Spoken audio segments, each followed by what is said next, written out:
Hi all, welcome to day 3 of the Global Film Funding and Distribution Conference. Glad to see so many people already here. I hope that you're all excited for this final day where we will be diving firstly into budgeting and really how to budget your film properly, and then moving on to distribution and marketing. As I mentioned at day 1, understanding the marketing and the distribution side, even if you're very early on in the development process right now and you're just looking at getting funding, can still be extremely helpful and will still be extremely helpful. If you can understand how to sell and distribute and market your film, that will also make it infinitely easier to bring private investors on board and to help you fund your film.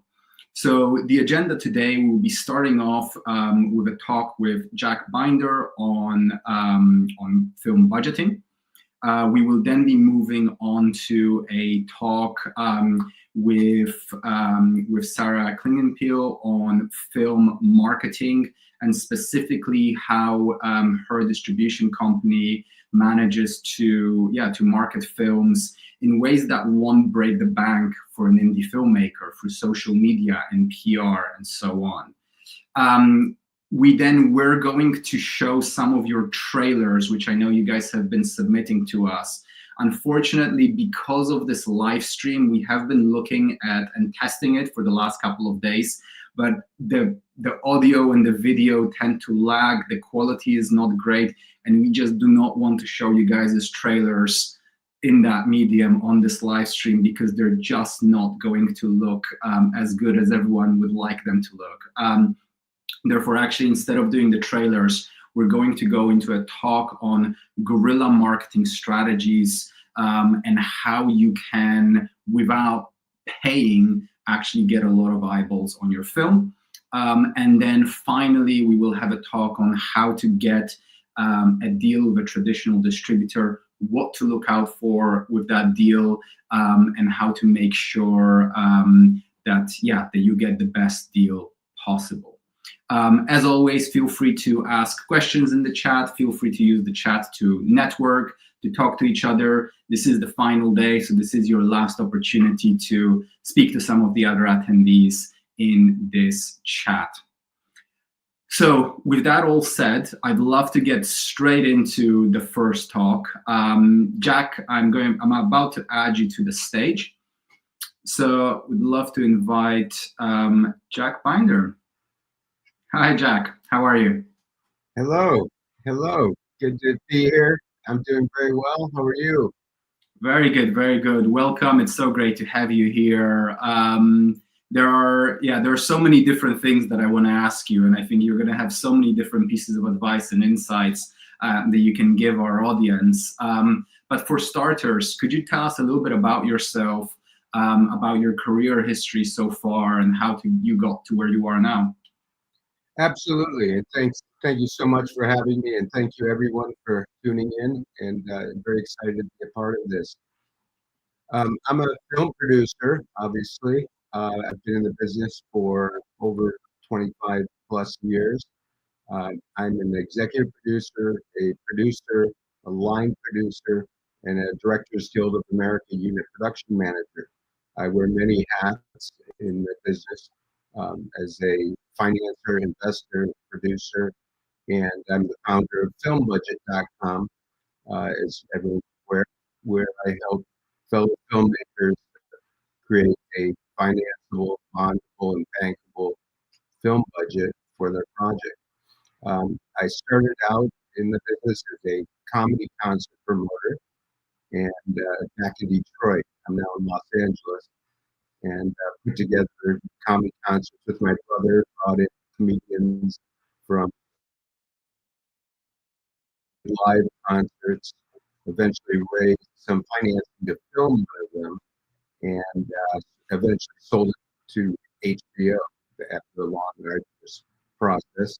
Funny enough, with the help of George Carlin, which was very exciting to meet George and have him help us out. Anyway, I came to Los Angeles, started over again, getting coffee as advised, and worked my way up through the production ranks. I worked on a great deal of HBO shows. Show that was a takeoff actually of the British show, not the 9 o'clock news, called Not Necessarily the News. Worked on that for many years, worked my way out in the business, worked on a bunch of HBO live productions, and eventually uh, ended up being the assistant to Academy Award winning producer Michael Phillips, who produced Close Encounters of the Third Kind, won the Oscar for The Sting, many other films. Worked my way up to VP of Creative Affairs for Michael, and then went on to producing films with my brother Mike for many years. We ended up being on the lot at Disney, and we're on the lot at Columbia Pictures, and made several films for them. And then we went back to independent film financing and production, and raised independent funding for our slate of films.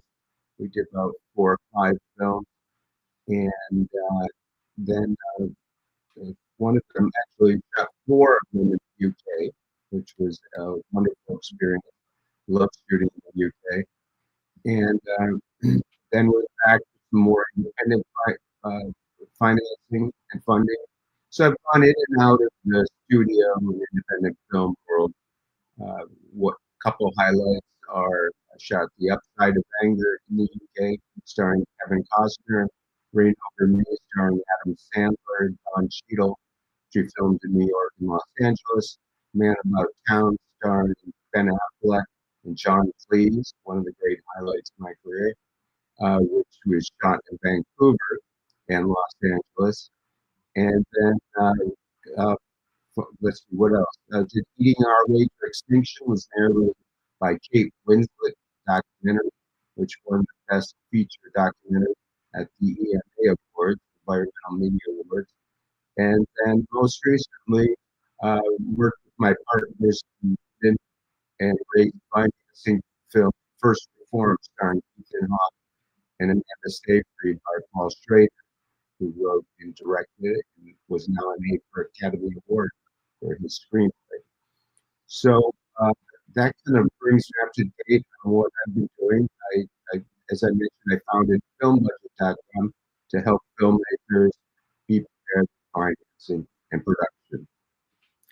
That's a great introduction there, Jack. I've got one thing I'm hearing that, and I'm hearing this as well, that actually the audio is not too great on your side. I'm not sure if it's the connection or the mic. I believe you mentioned, do you have an external mic that you can use to test that out?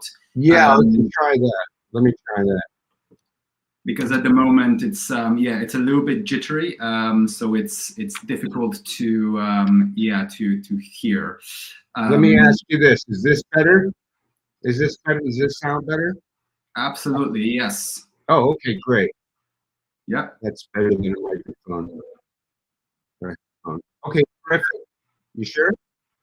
well, let's see. It sounds like it could still be jittery. There is another thing, which I'm not sure what's in the background behind you, but sometimes the connection is not great when you put a virtual background here on StreamYard, because it uses quite a lot of processing power. That could be it as well, possibly. But let's try and keep going for the next minute or two, and then we'll see if now the issue has moved past. Very good. Okay, great. Great.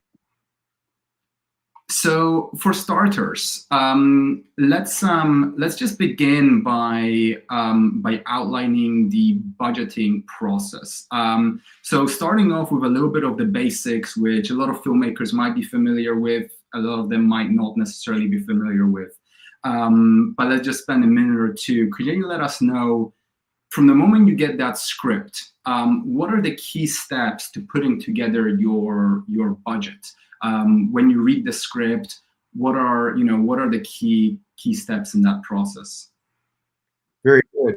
Yeah, the first thing I do is I do 2 reads of the script. So first I just read it purely for creative and get my head into the script. I treat every budget I do as if it's my film and I'm going to produce it. So I really kind of take ownership of the process and get my head around it. Sorry, the audio is still not clear at the moment. Apparently, Let me try the headphone. Yeah, let's try that.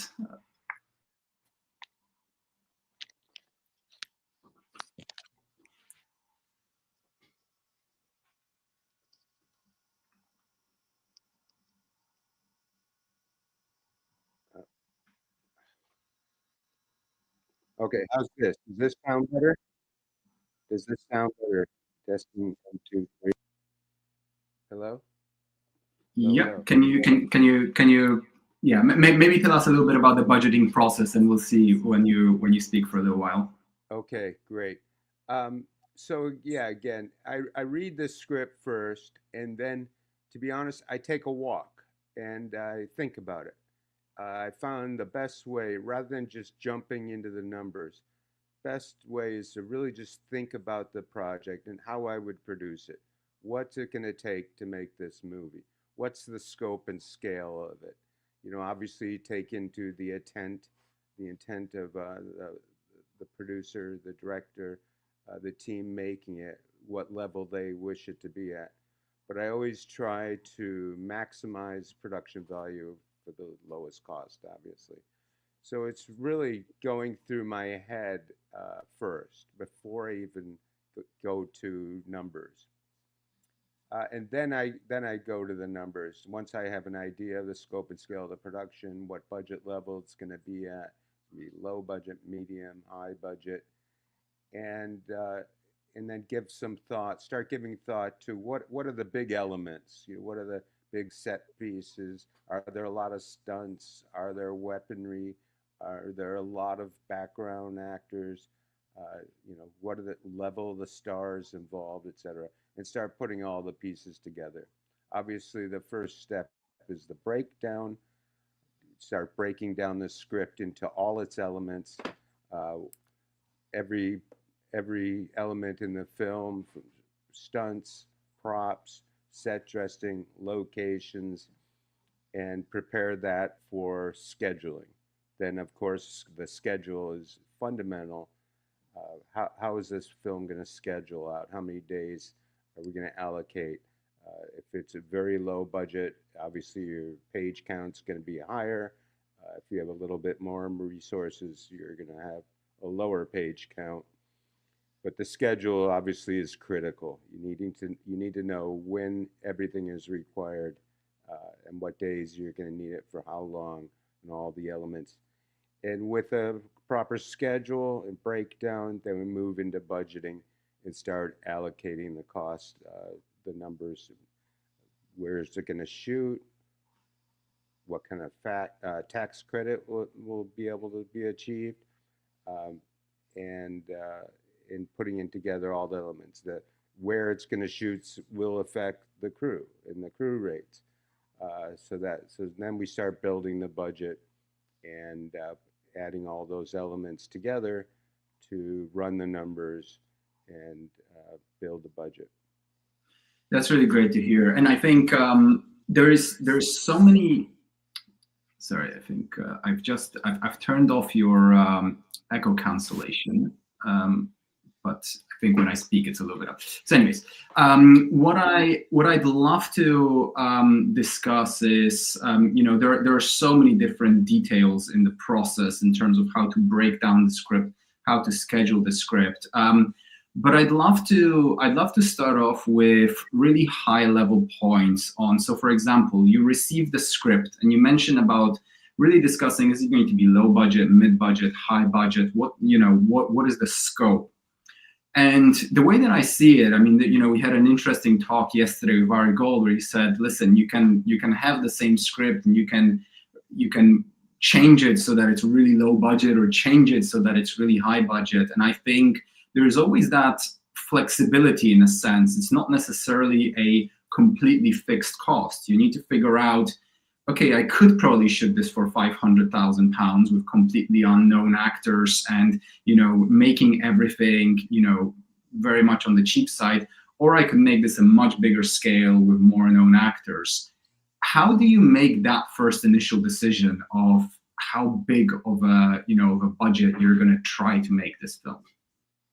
That's a great question. One of the important aspects I always focus on is being the budget needs to be in alignment with the market. So, can you hear me okay? Yeah, yeah. Okay. So you want the budget to be in alignment with the market for the project. So if it's a low budget indie horror film, that will dictate a certain level. If it's a wants to feel like a more mid-range rom-com, uh, you'll you'll build toward that goal. But to answer your question, start with the market. And I think you referenced this before in our conversations. You want the level of the film to be adherent to what uh, uh, the market in the industry is looking for. So you need to be aware of what films in that genre and that level are selling for, what the value is, how they're doing at the box office, etc. So you want to be in an alignment with the industry. You don't want to do, but a lot of people come up with just incredibly high numbers, and we're in a constrained period right now where budgets are actually being reduced. So you need that alignment. So obviously the lowest budget is the best. You want to consider your investors and their recoupment, and so you want to come up with the lowest cost with the highest production value. And how do you look at the market trends? What are some practical tips that people can look at in order to understand what kind of budget to look, the market could respond positively to at the moment? Yeah, I mean, it's very important to be attuned to the markets and the festivals and see what films are out there, what's being picked up by distributors. Obviously reading the trades, uh, and determining uh, what films are selling and what they're selling for, what their budgets are. Uh, there's plenty of information out there to determine. So if you have a screenplay and you have a film, you kind of an idea of where it's going to fit, low, mid, high. Look at similar films and what's that budget, and use that as a reference. You don't want to be too big, you don't want to be too small, but you want to do your research and find that sweet spot. And I would say current trends is the answer to your question. What what are other studios, production companies, and producers? What level are they producing at? And look at films that are getting picked up for distribution. What budget level are they at? And what are some of the key tools that you can use in order to get that? I mean, are we looking at kind of like Box Office Mojo, IMDb? Like, what are the platforms where you look for that information? And also, how easy is it to find that information for really low budget films? Because I assume for big blockbusters, you can normally find that information quite easily. But when you're trying to make a film, which you're most likely going to go to a limited theatrical and then straight to online release, sometimes could be harder to actually find what the budgets of those films were. No, it's a very good point. It's always difficult to find out budget numbers. It's a constant challenge, and you're right. The lower end is very difficult. People don't publish it for many reasons. They don't like to advertise their budget because it affects their sale price. Um, so there's no easy answer. I mean, the numbers is a great site. Box Office Mojo is a great site. Um, Google has a lot of information. Wikipedia has a lot of information. It's really just using all the online resources for finding that information. But you're right. As you go down into the independent, self-distributed model, uh, they are very difficult to ascertain. But there's information out there. You've got to dig for it. If it's not on one of the sites I just mentioned, You got to go to Google and look at any articles, any comments that anyone's made about their project. Okay. And generally speaking, something that I mentioned on Wednesday was that, generally speaking, you divide the budget into below the line and above the line. You've got below the line where the costs are relatively fixed and really you want to keep them as low as possible while keeping the same production value. You have the above the line, which could increase drastically up or down, or go down a lot depending, and you can increase them a lot if that also increases your sales projections in that sense. I want to begin with the below the line, and I want to ask you, from your experience with working with indie filmmakers, what are usually the places where independent filmmakers tend to overspend, perhaps, where you think that they could have actually saved some money? What are the most common mistakes there when it comes to overspending? Sure. Oh, sorry. Excuse me. Um, One of the most common issues I see is too many locations. So I read a lot of screenplays, and it's just way too many locations to be practical. And that those will be cut down over time by necessity. But if you go into a production with just an excessive amount of locations, that's a very wasteful element.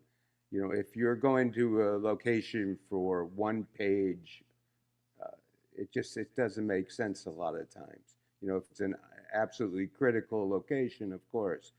So too many locations is one area. Too many company, and that ties into too many company moves. A company move is a killer. That's time you're not shooting. So if you're moving to go to another location, that's a killer. Another area is overtime. If you're not scheduled properly and you're going into overtime, that's an extremely wasteful resource. So my advice is avoid overtime, schedule accordingly. Some companies, some studios, some investors allow you to budget for overtime, some don't. It's actually a good trick not to budget for overtime because it tends to keep you from going there. Um, That's and true.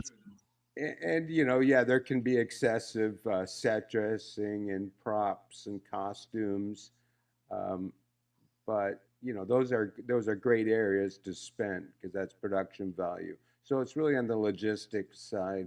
Too many locations, too many company moves. As you know, in London, you don't want to move. You want to shoot multiple sets in one spot. Use locations for several sets. Once you're there, can I film multiple scenes in multiple different locations at this one place? Yeah, and on that note, I find actually watching, for example, sitcoms is a great place to show how you can really have a very limited amount of locations and sometimes very creatively still be able to tell the story that normally filmmakers would want to use 20 or 30 locations for. We've got a question here from the audience, which is, how many is too many? And I guess it might be very difficult to answer that question, but to narrow it down even more, say we're making a film, somewhere between 500,000 and $1 million. It's a drama film.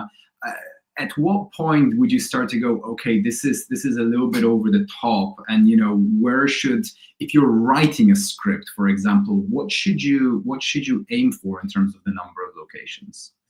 Yeah, it's a good question, and I've tried to hone in on that number. I haven't come up with a solid figure yet, but it's easy to spot way too many. Obviously, if you're just 60 locations for a low budget film, it's a lot. It's you should be able to shoot out a location in a day or two. Um, if you're going for one day or half a day or a part of a day to a location, that can be wasteful unless it's absolutely critical to the story. Uh, I mean, if I had to come up with a figure, it's so hard to say. You know, I'd say under 40 would, so Okay. Okay. it's not a figure I have to hand, but the key is, can you combine locations? Do I need to go to this separate location for a third of a day and make a company move, or can I shoot this bit somewhere I'm already going to be? So reduce locations. Just focus on combining and reducing locations so you don't have too many. I hope that's. Yeah, absolutely. And I think I'm a really big advocate of finding creative solutions for what seem like business or financial challenges. So using that creativity filmmakers have to actually change things around so that you can spend a lot less, that can be extremely helpful.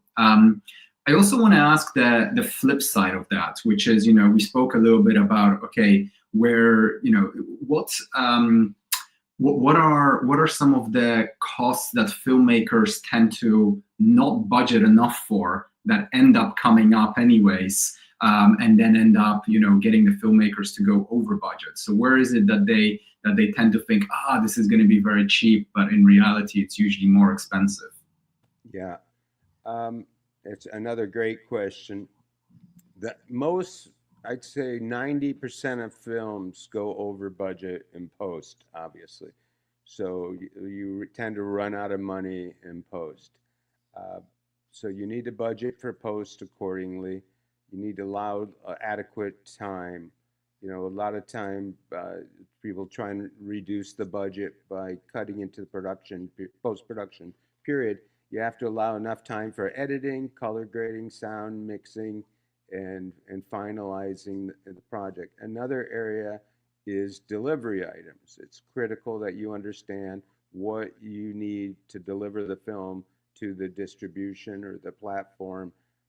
So if you have a distribution deal, get a list of deliverables in your deal um, that you have to produce for the film. So that's an area that people come up short on. And one tip is that's negotiable. The deliverables are negotiable, so make sure you do so. But don't assume that a distributor or a platform will absorb the costs. Obviously, music licensing has to be accounted for. And, can't go in blindly to what your music costs are. You have to have those locked down solid well before you get to the final post period. I'd say those are the key areas. Okay, that's really interesting. I also want to ask you about creative ways that indie filmmakers can reduce their costs in within the budget. And I specifically wanted to ask this because I know perhaps we can talk about locations and so on, but whether you have specific examples from films that you've worked on over the years where you thought, wow, that was a really, really like creative or intelligent or unique way that these filmmakers managed to cut their costs in the budget without sacrificing the quality of the final film. Right. Okay, that's another good question. Uh, one of the most overriding factors that really help you with the production is focusing on locations. Locations are so important, especially in the lower range. That's your production value. So I spend a great deal of time on locations and searching for locations, and work very closely with the location manager in scouting and finding the best location for the film. It's critical. It adds so many elements, production value, plus the background logistics. If you can combine it with parking and housing and uh, holding rooms, etc., you just maximize the location. And using your locations to just add production value. Practical steps are using your resources. Who do you know? Who do you know? What can you get for a, a low cost, if not free? You know, one of the biggest things you can do to help your budget is get a free location with all the things I just mentioned, um, or low cost. So don't spend a huge amount of money on a location, certainly that you're not going to live at for a long time. So I tell you that's the the biggest element is locations. Another area that a lot of people maybe don't focus on is how important second unit photography is. I'm lucky to be able to direct second unit on all my projects, and it's helped me focus on how important that is.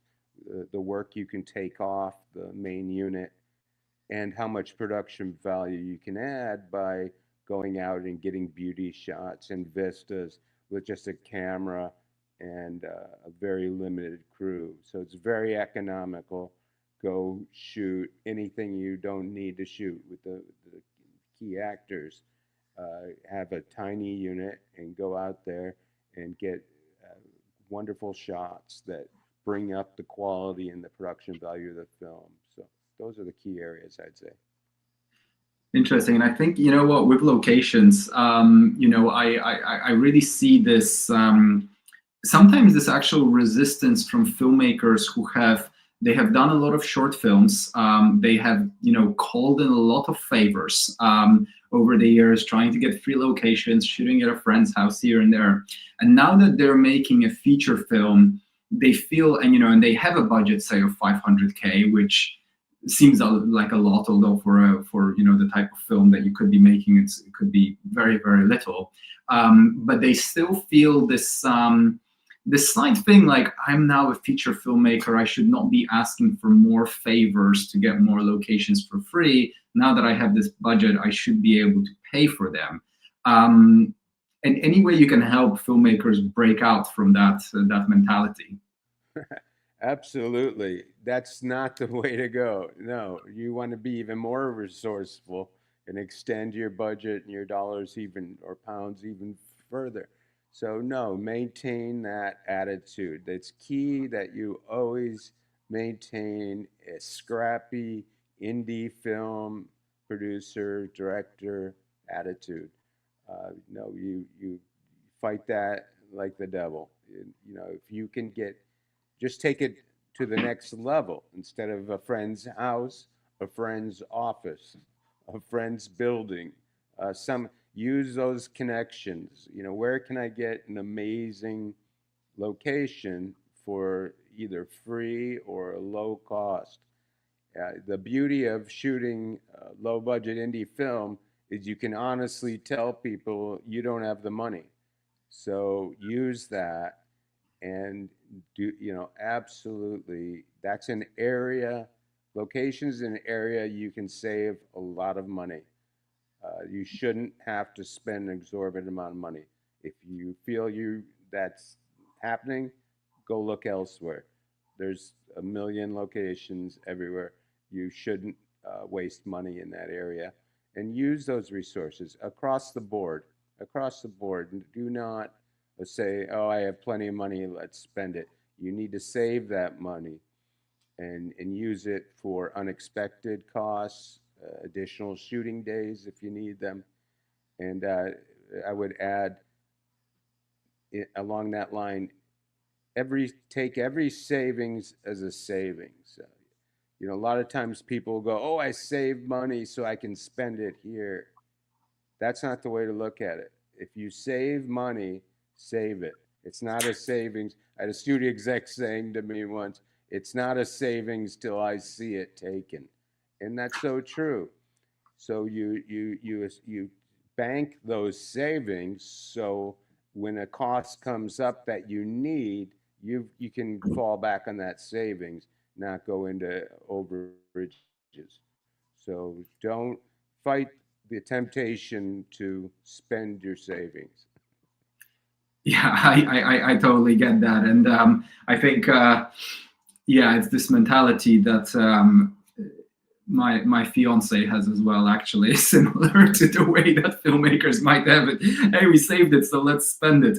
And on that note, there is there's this short film that I'm exec producing at the moment where they were trying to raise 15K. They could only raise literally 5K, and because of that, they've now moved an entire film, which was fully meant to be shot on a moving train, to a little like theater within London that they could get basically for free.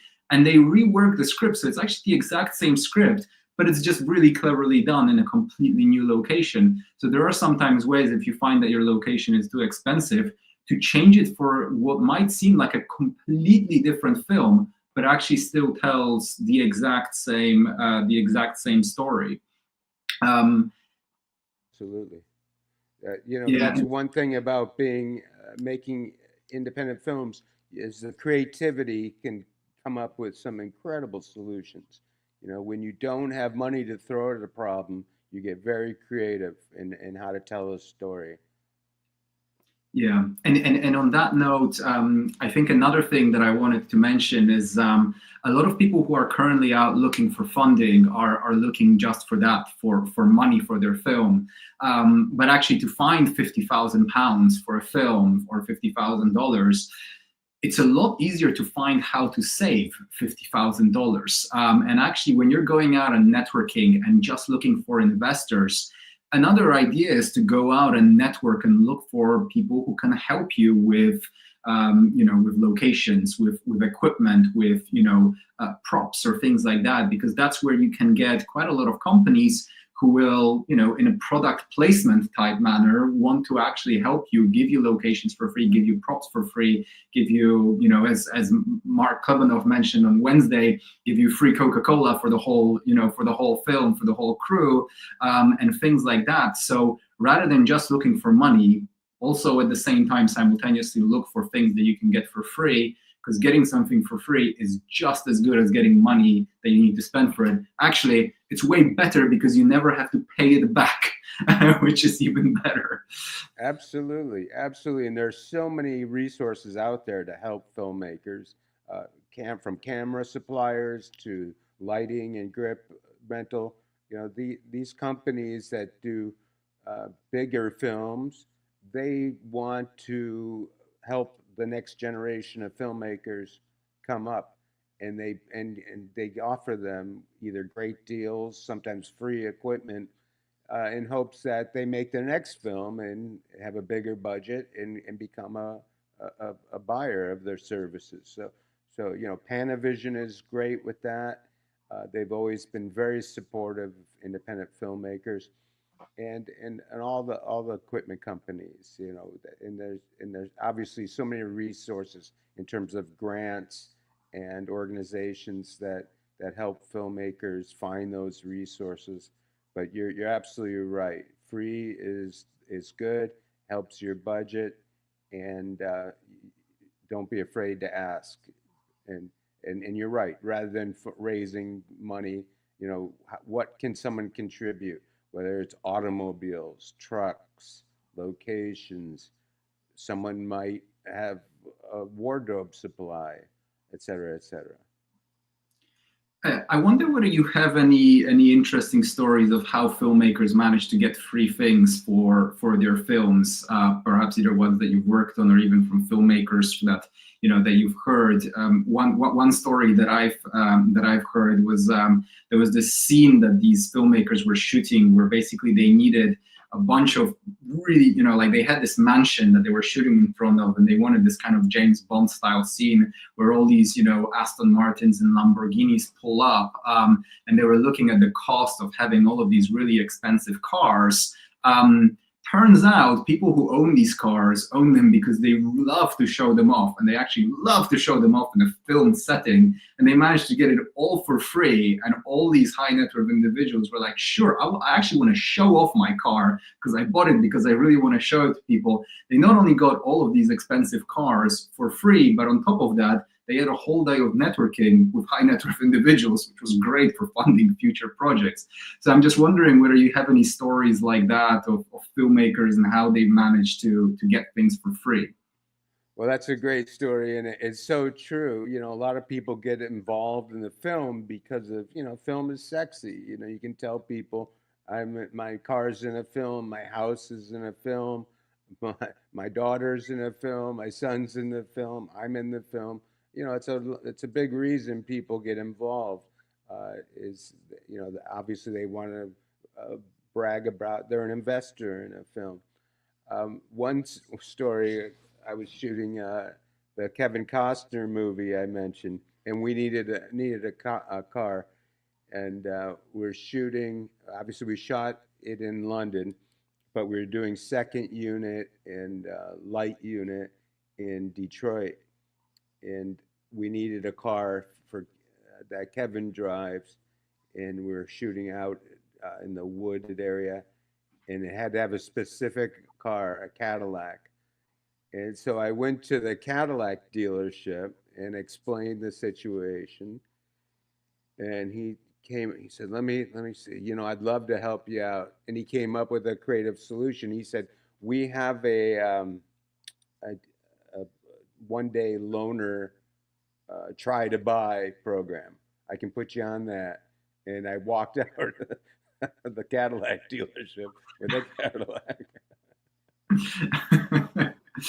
Wow, that's a great story there as well. So I guess it just shows that, you know what, when you get creative, you can get things for free. And again, that is so much better than asking someone for money, investing that money, then getting that person to pay. And again, it just de-risks all your investors. I also wanted to ask, sort of talking more above the line now. So we're talking key talent. First question, I've asked this pretty much every single speaker because, and I mentioned to every single speaker that I've mentioned it to every single one because it's the most common and most well-known catch-22. You need money to get talent, and you need the talent to get money. Any thoughts, any ideas on how to maneuver that chicken and egg type dilemma? Well, you outlined it well. It's a constant conundrum, the chicken and egg situation. And I generally answer it this way: you you need to whittle down the problem, and you need to kind of break through it by just sheer force. So you want to move both pieces, the production and the talent, all three, the financing, move them all forward so you can get them closer together. So that you can, and then hopefully there's magnetism there that snaps into place. So there's no easy answer. You outlined it well. It's a problem, and it's the constant problem. But the way I try and convey it, and I'm not conveying it very well, is you move all the pieces forward and get them as far down the road as possible, and try and get them in alignment so they come together at the magical point where I have talent and I have money. So, and that's the important thing to focus. You rightfully brought that up, is focus on the money. One thing I always find is I can tell if someone's has the right focus is if they're thinking about everything else on the film except the most important aspect. If they're thinking about costume design and production design and locations before they're really focused on the financing and the talent. So there's no easy answer. There's no direct answer. The My only advice is to move the ball down the court, move toward the goal. Your contacts for talent, your contacts for financing, and get them advanced and developed. And like I said, there's a magic moment where they come together. You need to get them in proximity to each other. I hope that makes sense, but it's the biggest conundrum of the business, but for sure. Yeah, absolutely. And I think it's you almost like a bit of a cheeky salesperson need to learn how to play that game of going to an investor and saying, look, we're really considering this actor who would be really great, then going to the agent saying, hey, we've got this investor who's really considering investing. If you could give us that letter of intent, but we can't do that. Hey, I already spoke to the agent of the actor and tell the investor that they had a good conversation, and kind of slowly try to maneuver that up to to actually get to someone finally saying yes. Absolutely, absolutely. You said it better than I could. It's yeah, it's you want to be realistic and you want to be honest. You don't want to claim you have talent that you don't, because it's easy to ascertain, and you don't want to claim that you have money that you don't, because that's easy to determine as well. But if you can get both sides of those coins down the field a bit, um, you know, get the other to say, if I get the other, will you bring it together and look for that yes. And but no, you said it better than I could. Well, thank you for that. And I also want to talk about how to determine whether you even should have a big name on board your project. Because it's quite well known that if you're shooting a drama, you probably need a big name. If you're shooting horror, most likely not so much. And the way that I always look at it is, if we're going to be committing a lot of money into bringing a talent, a name actor on board, we have to see that that is going to make a big impact on the actual final sales of the film. And not just that it will make more sales, but it will make so much significantly more sales that it's really going to actually be worth it and make the film more profitable rather than less profitable. Because I see a lot of situations in which films actually become less profitable because they bring a name actor on board and the budget is just too high for the actual film that they're trying to make.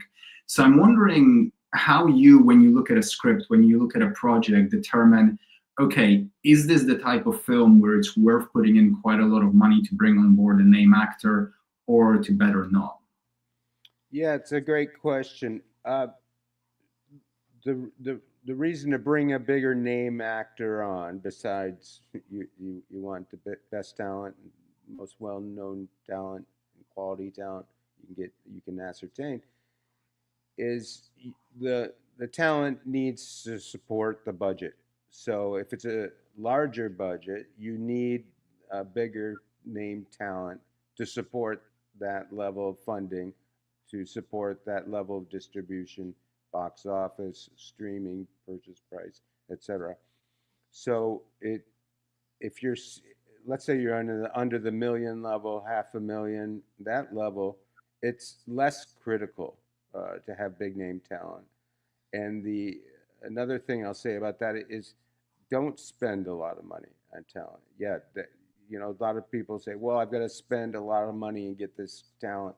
Well, there's plenty of talent that will be good for the picture, good for the story, good for distribution, that have a name and are recognizable, that will work for a reasonable cost.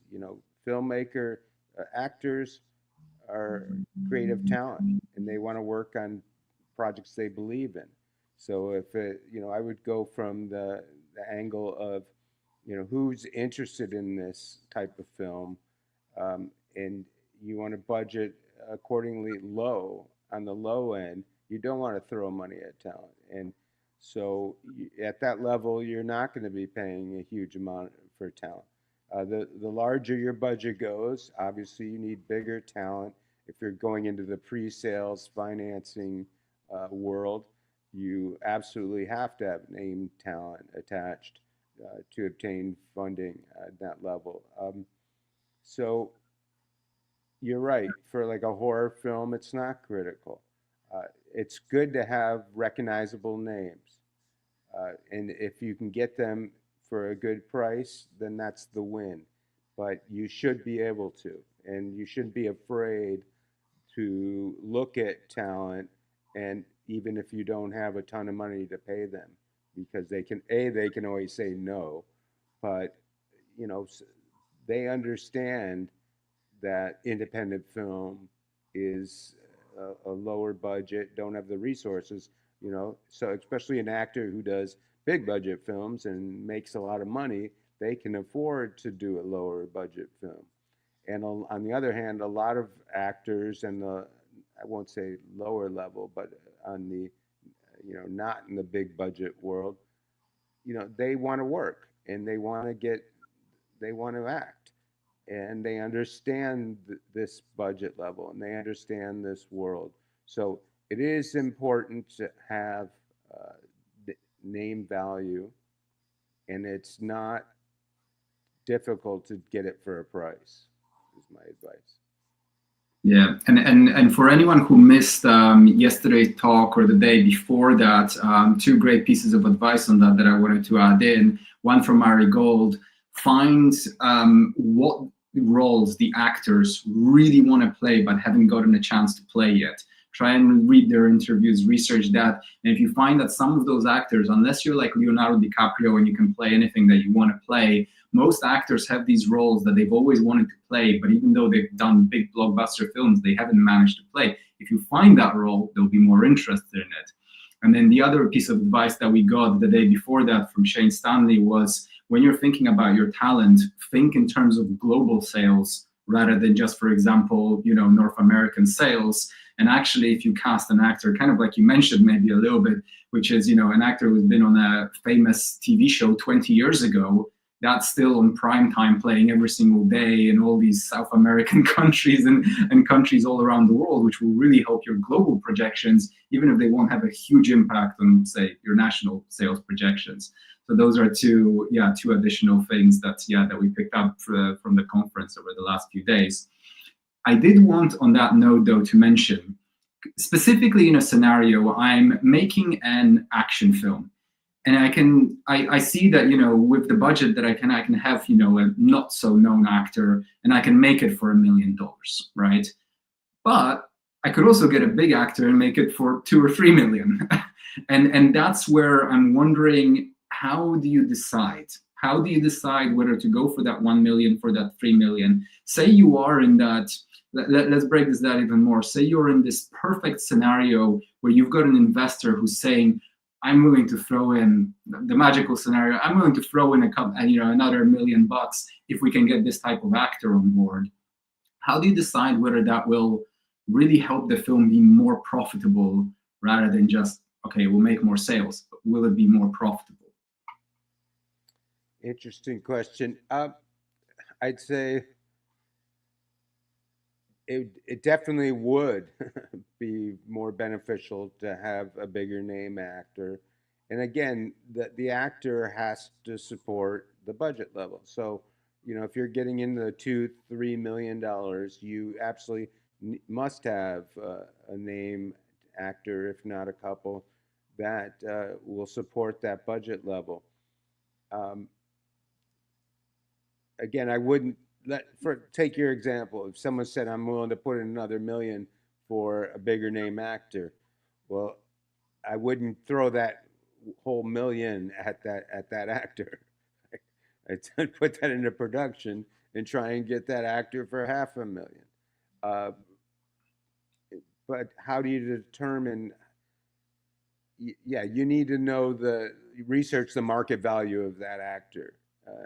And this is where a foreign sales agent comes in really handy, because they really know the value of that talent to the market. But yeah, do your research and say, how are the films doing with this actor? Do they have a good track record? Do their films consistently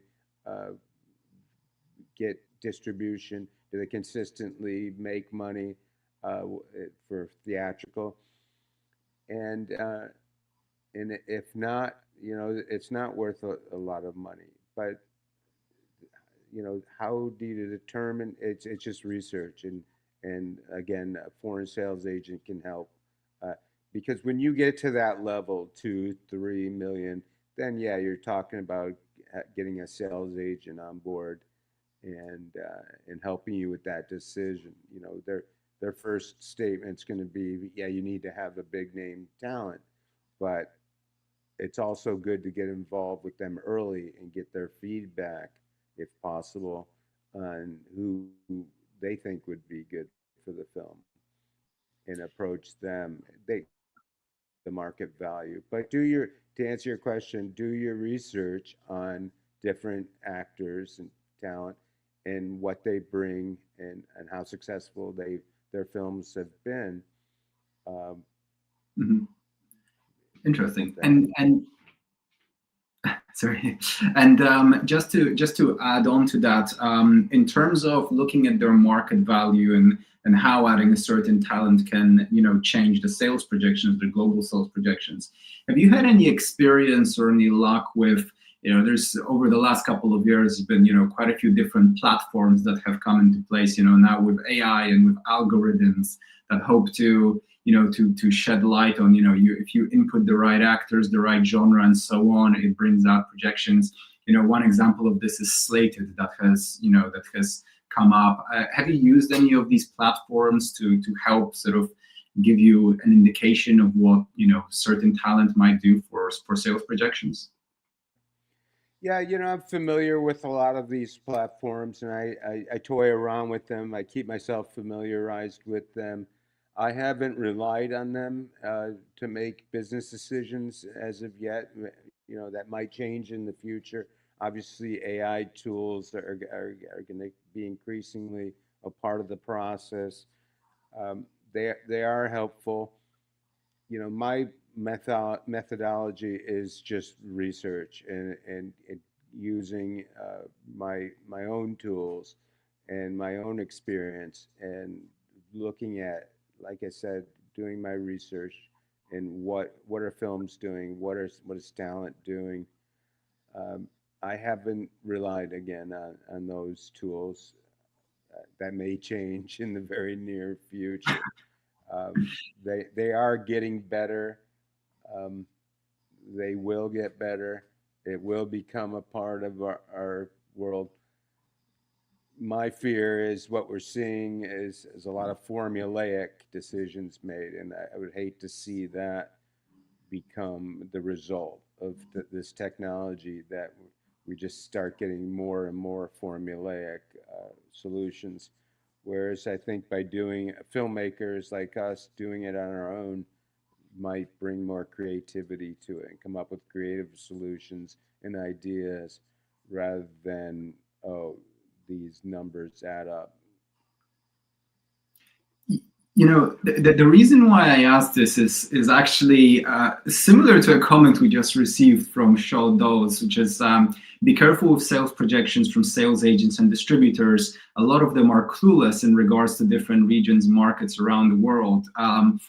Even here, through these events over the last 7 years, I've interviewed quite a few sales agents. And I've asked all of them the question of how do you get to your sales projections, and whether they had a smart answer or whether they didn't have a smart answer.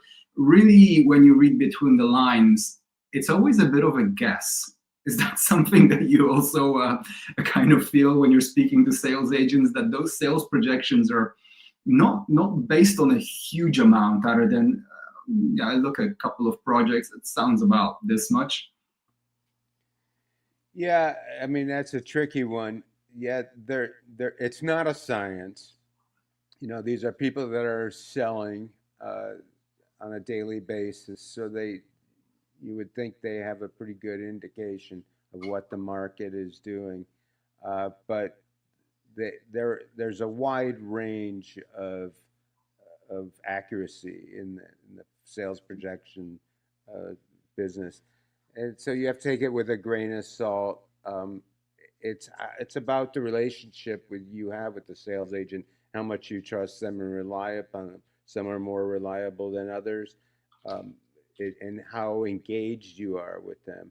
If they're just banging out numbers for you because they agreed to and you asked them to, and there isn't a strong relationship there going forward, those might be just, you know, less thoughtful projections. If you're engaged with them and they've taken the project on board and excited and enthusiastic about it, they'll obviously put more into it and more credibility into it because they're going to have to live with those figures. So no, it is a problem. They can be um, a wide range of reliability, and but you know, the good ones have their eyes on the market and their finger on the pulse of the market, so they have a pretty good idea of what territory sales will amount to. Yeah. Jack, thank you so much for this talk. I mean, thank you for sharing the stories, the ideas, the insights, the tips and tricks. I mean, it's been incredibly insightful. So thank you so much for coming on and sharing all of your experience. My pleasure. My pleasure. It's been great to be here with you. I hope it was helpful, and congratulations on this conference. Just wanted to, if you could throw into the comments there, filmbudget.com, and I would request everybody go to youtube.com at filmbudgeting. I'm going to start putting out content on that channel. It's been a pleasure, and thank you. Fantastic. Thank you so much. Cheers. Okay, guys, I hope that you found that that useful and helpful. I'm sure you did. I think it was a wonderful conversation. We're going to go straight into our next talk, and after the next talk, we will have a short break before we go into the final two talks of the day. So in the next talk, I really love to move now onto the topic of film marketing, film distribution. We spent the last 2 days, or a big portion of the last 2 days, talking a lot about film funding and how to get your film funded. But without the knowledge of how to market, how to distribute it, there's just no way that you'll be able to make a return back on that investment, whether it's yours or your private investors or whoever funded the film. So let's move into the beautiful world of marketing and distribution. And for that, I'd love to invite to the stage Sarah Clingenpeel. So Sarah, I'm going to add you to the stage now. Welcome, welcome. It's so great to have you here. How are you? I'm great. How are you? Can you hear me? Yes, we can. Fantastic. Awesome. Great. Thank you so much for coming on. I'd love to start off by just having you introduce yourself, letting us know a little bit about your career so far and what you're currently doing. Awesome. Hi, everyone. I'm Sarah. I am the VP of Marketing at Terror Films Releasing, which does horror films, and also at our sister company, Global Digital Releasing, where we focus on documentaries. I have been with these companies for 7 years, but I just took on press 1 year ago on top of marketing. And I am also a filmmaker myself. So I sort of understand that side of it. And I'm currently in post-production and pre-production for 2 separate projects. I'm sure a lot of you know what that is like. And yeah, that's kind of it. That's great. And so I'd love to dive straight in because I've got so many questions for you. I started my career as a filmmaker, but then I quickly moved on to actually working in marketing in a completely different industry. So the bulk of my career has actually been focused on marketing, including CineCircle. I mean, putting on these events is about 90% trying to get people to show up. So I've got so many questions that I want to pick your brains on. So for starters, when a filmmaker comes to you and they submit a project, let's start off with the first question on how do you guys pick which project is right for you? And I'm sure that sort of divides partially into the quality of the project. If the story sucks, if the project is not engaging, then that's probably not one that you want to take on. But then also into we will be able to market it. But I'm just wondering if you can speak just a little bit about both of those aspects of how you pick which projects you do want to take on. Yeah, so I am not typically a part of the acquisitions process. However, I do tend to go to film festivals when we're acquiring things because our head of acquisitions is also an actor and a filmmaker and is very, very busy. So it's sort of easier sometimes for me to go scout a bit And if I see something when I'm at a film festival that just really has something fun to say, I always send the filmmaker our way. Again, I don't ultimately have a say in what gets acquired, but I I have sent quite a few people to our acquisitions department. Obviously, name actors go a long way, but we definitely don't require that.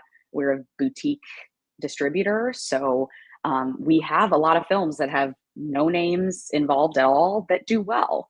It really just depends. But the heart of the story, for me, is very important to me. So Okay, that's great to hear. And so let's yeah. go to the next step, which is, you know, the film is accepted. You guys decided to, you know, to distribute the film. How do you put together the strategy for that? Especially, you know, when it comes to marketing the film. What are some of the key elements? What are the initial discussions that you have when you create the strategy for an individual film? So I try really hard to watch the film. It always happen if we are very swamped with a bunch of press. So I actually, this October, I did a series on TikTok to enhance our films, and I ended up watching so much more than I typically do, which was fun because horror films, October. But the strategy for me is typically me going, who's going to watch this? Right? Like, is it going to hit a certain gender or a certain age dynamic? Is it going to be something that reaches middle America? Is it something that's going to reach international audiences a bit more? Is it something that's gonna be for the more hardcore horror fans? Is it gory? Is it intense? Or is it something that's a bit more of a psychological thriller? Is it something that's going to appeal to cinephiles specifically?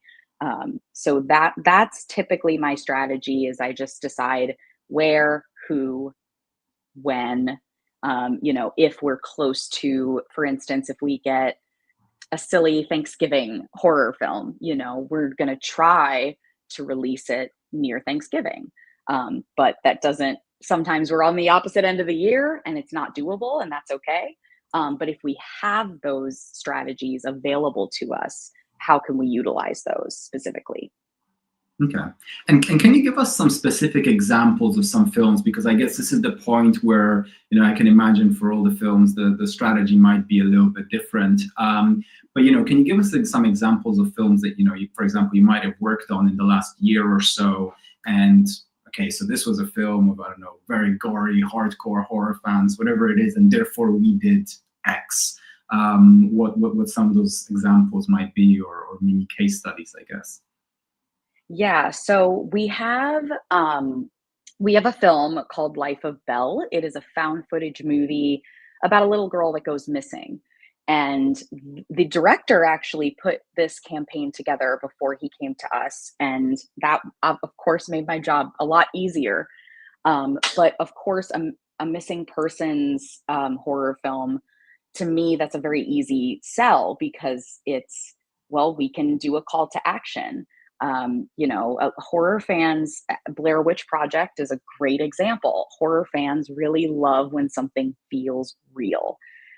So the poster for that film was a missing persons poster, and had the little girl's face on it. And that something I'll caution you on is, if you have a little extra money to throw at your marketing, um, a lot of social media ads will not accept the ads if it is a call to action. It's a moral thing, that a lot of these, I mean, I'm sure it's also a way to just get more money out of you, I'm sure. But if you're looking to throw a little money into your ads and you're doing a call to action, be very careful, because they won't always take it. Just because they're like, oh, is that a real missing little girl? That's an issue. That's something we need to tell the police or whatever. So And just for those sort of very, I mean, that's great to know as well. Just for everyone who's not too familiar with paid ads, by that you mean that essentially, if you're running an ad on Instagram, you can't have an ad with an objective and a button which says "come to our website." It has to be just an ad where you view videos and you optimize for video views, for example. Is that correct? Yes, I think Instagram and Facebook have their own buttons.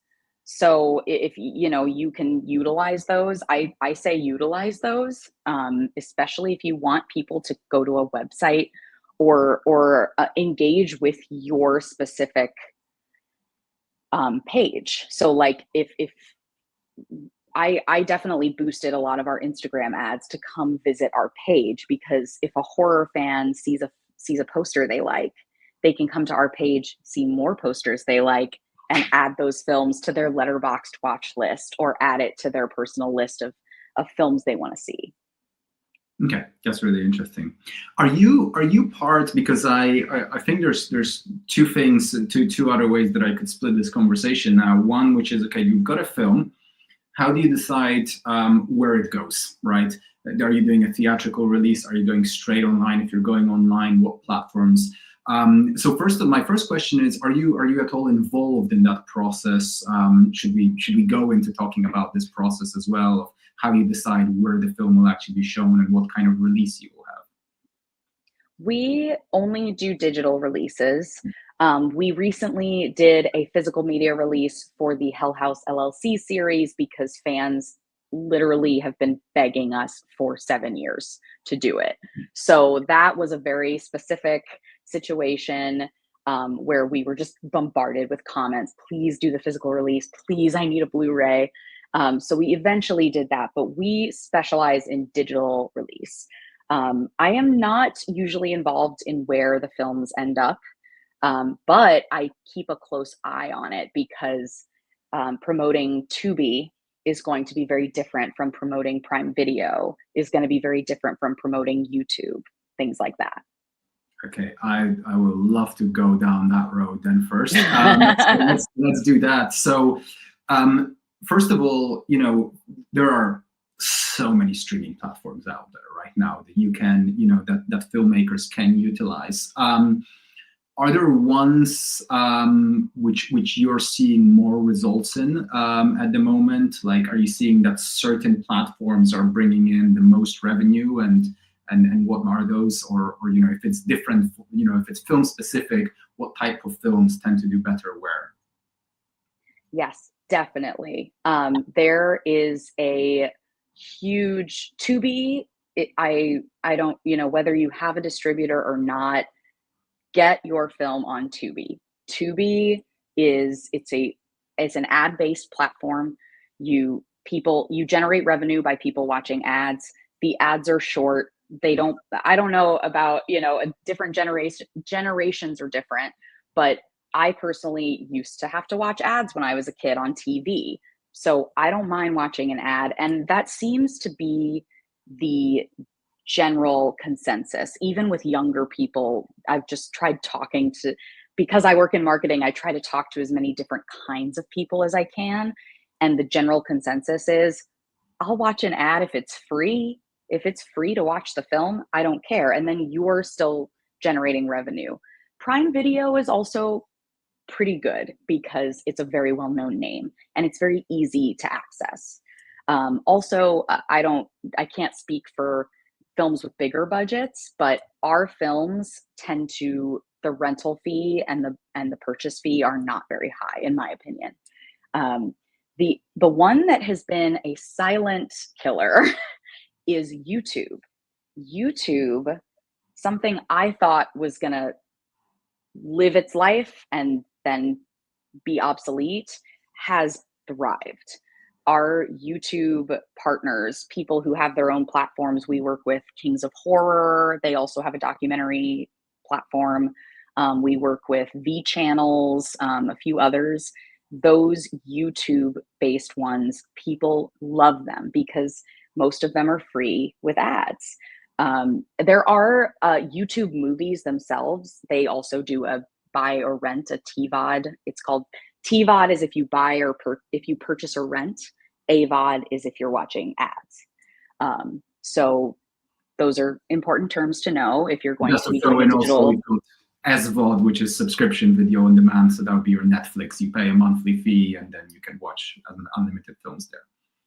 Yes, exactly. Yes. AVOD Another yeah. Yeah. Another sneaky one is chilling, specifically for horror films. Of course, it's not going to work if you're a drama filmmaker or a documentary filmmaker, but chilling has proven to be they're subscription based, and it's, to my knowledge, they're doing really well. So Okay. Can I ask you some quick questions about all of these different platforms? So first of all, to my knowledge, for Tubi, can an individual filmmaker by themselves actually get a film onto Tubi, or do you have to go for a platform such as Film Hub or an aggregator or a distributor? I do believe that you have to use an aggregator or a distributor. We have had a relationship with Tubi for a very long time, since before I even joined the company. So that would sadly be a question for my boss, but yeah, it's definitely something that a distributor, should you acquire distribution, definitely talk to them about that platform. It depends on their relationships, but I think it's well worth asking. Because it can be the difference between your film making nothing and making something, maybe some gas money. Maybe you make a little bit for groceries. We can't ask for much in this industry. Sure, and I want to dive into a little bit. You mentioned different marketing on different platforms, and I want to ask that in a second as well. But just before we do that, you mentioned YouTube as well, and you mentioned that you were surprised, and I'm very surprised. So YouTube has done well, quite literally, because there's two ways to monetize on YouTube, right? You can either sell your content, so someone will pay to watch a video, so that would be TVOD, or you can have AVOD, which is advertising-based video on demand, which is like any YouTube video that you have. You need, I believe, 1,000 subscribers, and then you need to have at least, I think, a couple thousand hours watched on your channel within a 12-month period. And if you have all of that, then you will start to get paid for someone viewing your video. Which one of those two, or is it a combination of both of those that has worked well on your projects?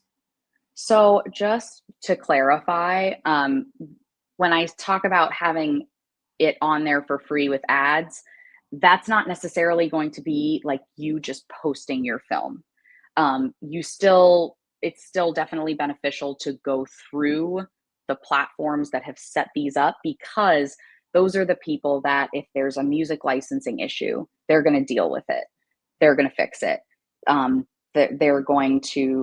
It's going to be more official, if that makes sense. They're going to handle any tech issues you have, and they're the ones that garner the revenue from the ads and eventually pay you out for them. So I think those platforms are a little different from Tubi, where you probably should have an aggregator or something. You may be able to reach out to them. That's not really my department. But the YouTube platforms may be a little easier to reach out to. Okay, cool. And we've got a question from George. Can you use Film Hub to put films on Tubi? And also, can one release on multiple platforms? So yes to both of those. Film Hub, for anyone who doesn't know, Film Hub is a platform that's essentially almost like a aggregator on steroids, in a sense. You put your film on there, they pitch that film to many different platforms, including Amazon Prime, Tubi, etc. And then they take a 20% cut. So they're almost like a automated distributor in a sense. So they can also act as an aggregator for films such as for platforms such as Tubi. And we do work with Film Hub as well.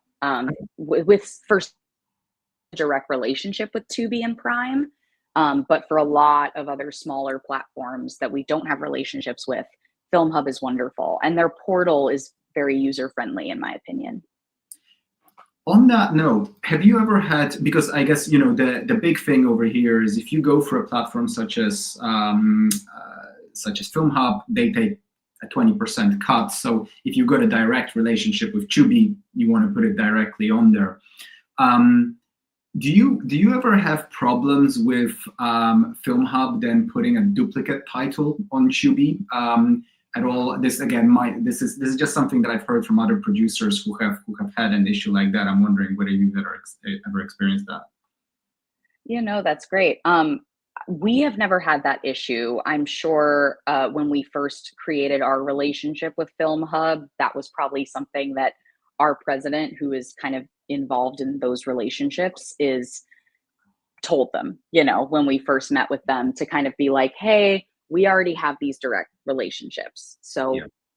we will not be needing those services. But that's sort of, we're very small and we're unable to have that many relationships without growing our business.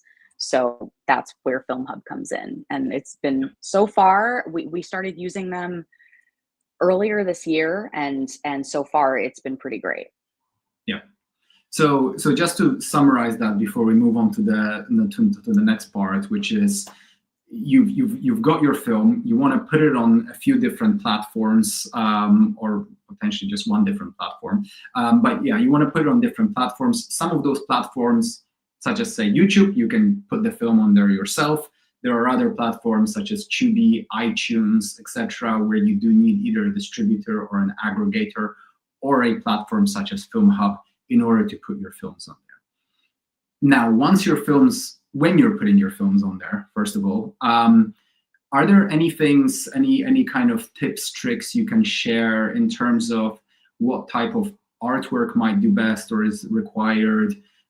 Any kind of SEO strategies to, the search engine optimization strategies for the text that you put in there? Because most of these platforms work on algorithms, meaning you're trying to get your film to be at the top of the feed in the same way that you might someone might post on TikTok and get 10 views, and someone might post on video on TikTok and get 10 million views. And it's similar with all of those platforms such as Tubi, Amazon, etc. So the point is to try and put your film up there in a way that gets the algorithm to show it to as many people as possible. Do you have any tips before we move on to kind of external marketing and so on, just while you're uploading onto the platform, any things to consider there? Yeah, so that's pretty much, the poster is going to be the most important thing. Obviously in horror, you see a lot of black and red. I say any opportunity to get a bright color in there. It sounds so like obviously, but no, a lot of people don't think about it. For instance, we are about to release an anthology that is about vacation, and so the poster is a bright yellow. And in horror, you don't really get to use bright yellow a lot unless it's very specific to the plot. The Substance, the film with Demi Moore that just released, a lot of their poster art was a blank white poster with the green substance. The substance, it's like brat green, and that was an insanely good opportunity. They said, we've got this bright color, it's going to look good on these posters. And then they have other posters. They have more money than a lot of people here, obviously, because it's a studio film. But it's, color is everything. Font is everything. People are turned off by boring fonts. Like, let's be very real. Times New Roman is probably not what you want on your poster. And there are a lot of fonts available. Obviously that gets into art, and if you're paying for your poster or if you're doing it yourself, Canva is incredible. There's a free version. If you're the one making your poster and you just feel very lost, like, oh, I'm a visual artist in the film medium, but I myself don't know how to make a poster, use Canva to your knowledge, to the best of your ability. It's a very great tool, and it's free. They have a premium version, but it's free. So yeah, and I guess what you're saying over here is that it's good to stand out in a platform where people scroll through hundreds of films and they're looking for horror films specifically. Definitely. One follow up on that. I mean, if a film wins Sundance, they'll probably want to put that laurel on their main poster. But what about all the other festivals? Not the top tier festivals, but other ones. I've heard kind of, really conflicting advice on whether we should include laurels or not include laurels on posters.